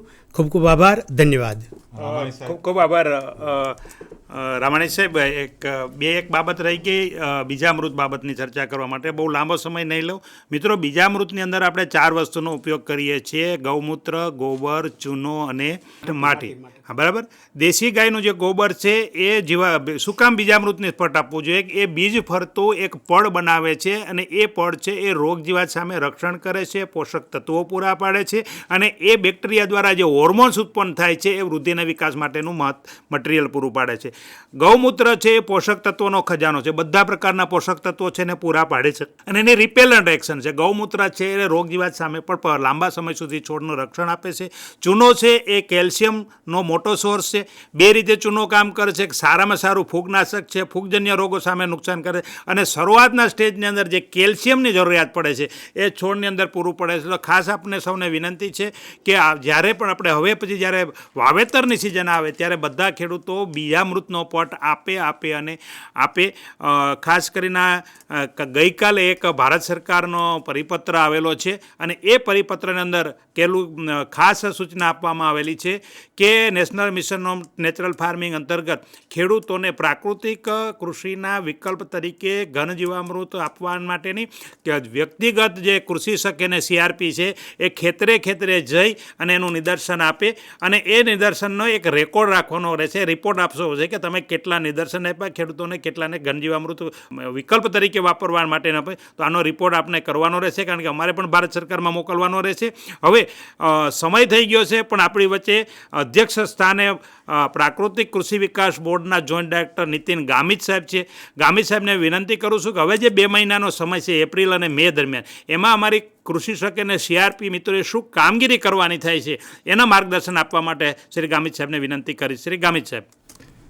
ખૂબ ખૂબ આભાર ખિસ્સરે સાહેબ. ખિસ્સરે સાહેબે અગાઉ જે વાત કરી હતી કે રાસાયણિક ખાતર આપણે 100% આપણે ત્યાં નથી બનતું, વિદેશથી પણ એ આપણે ઇમ્પોર્ટ કરીએ છીએ. તો આપને જણાવીએ કે યુરિયા આપણું 20% જેટલું વિદેશથી આપણે ઇમ્પોર્ટ કરીએ છીએ, DAP આપણું 40થી 50% જેટલું ઇમ્પોર્ટ કરીએ છીએ અને પોટાશ આપણે 100% ઇમ્પોર્ટ કરીએ છીએ.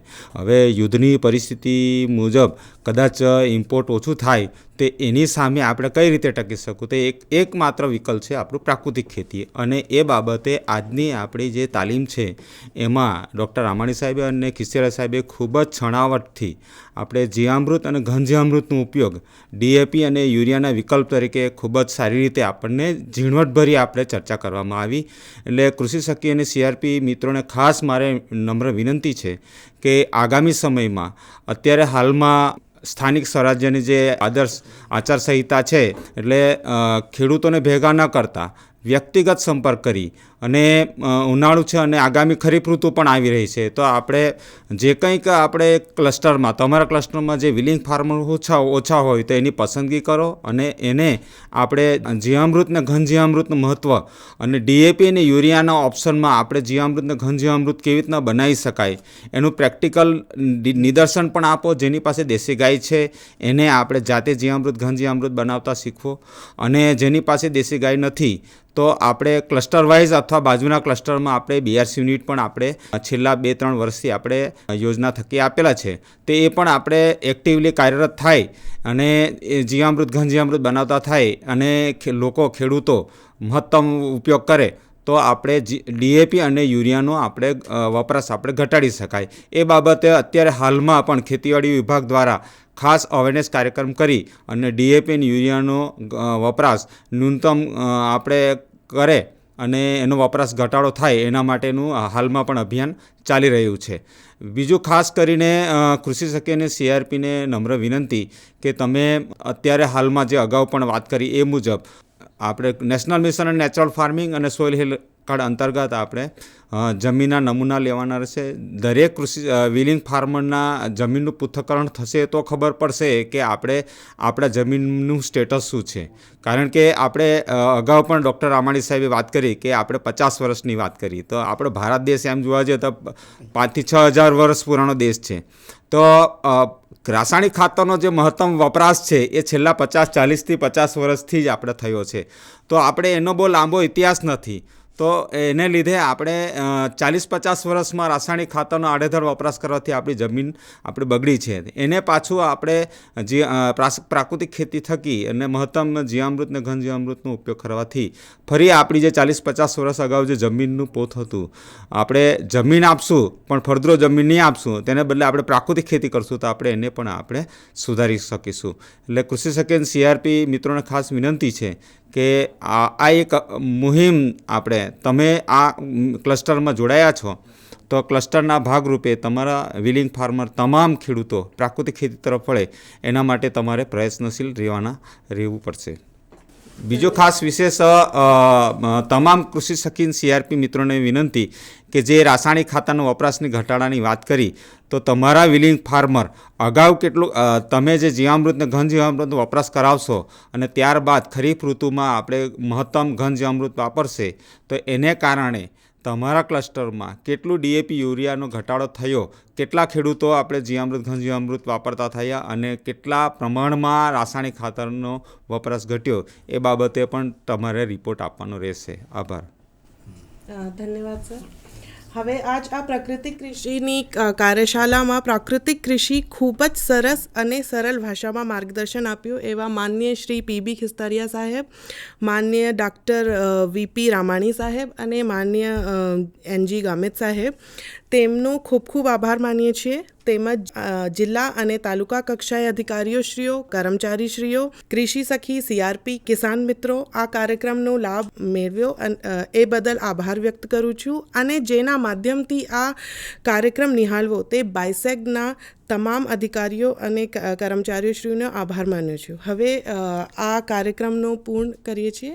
ધન્યવાદ.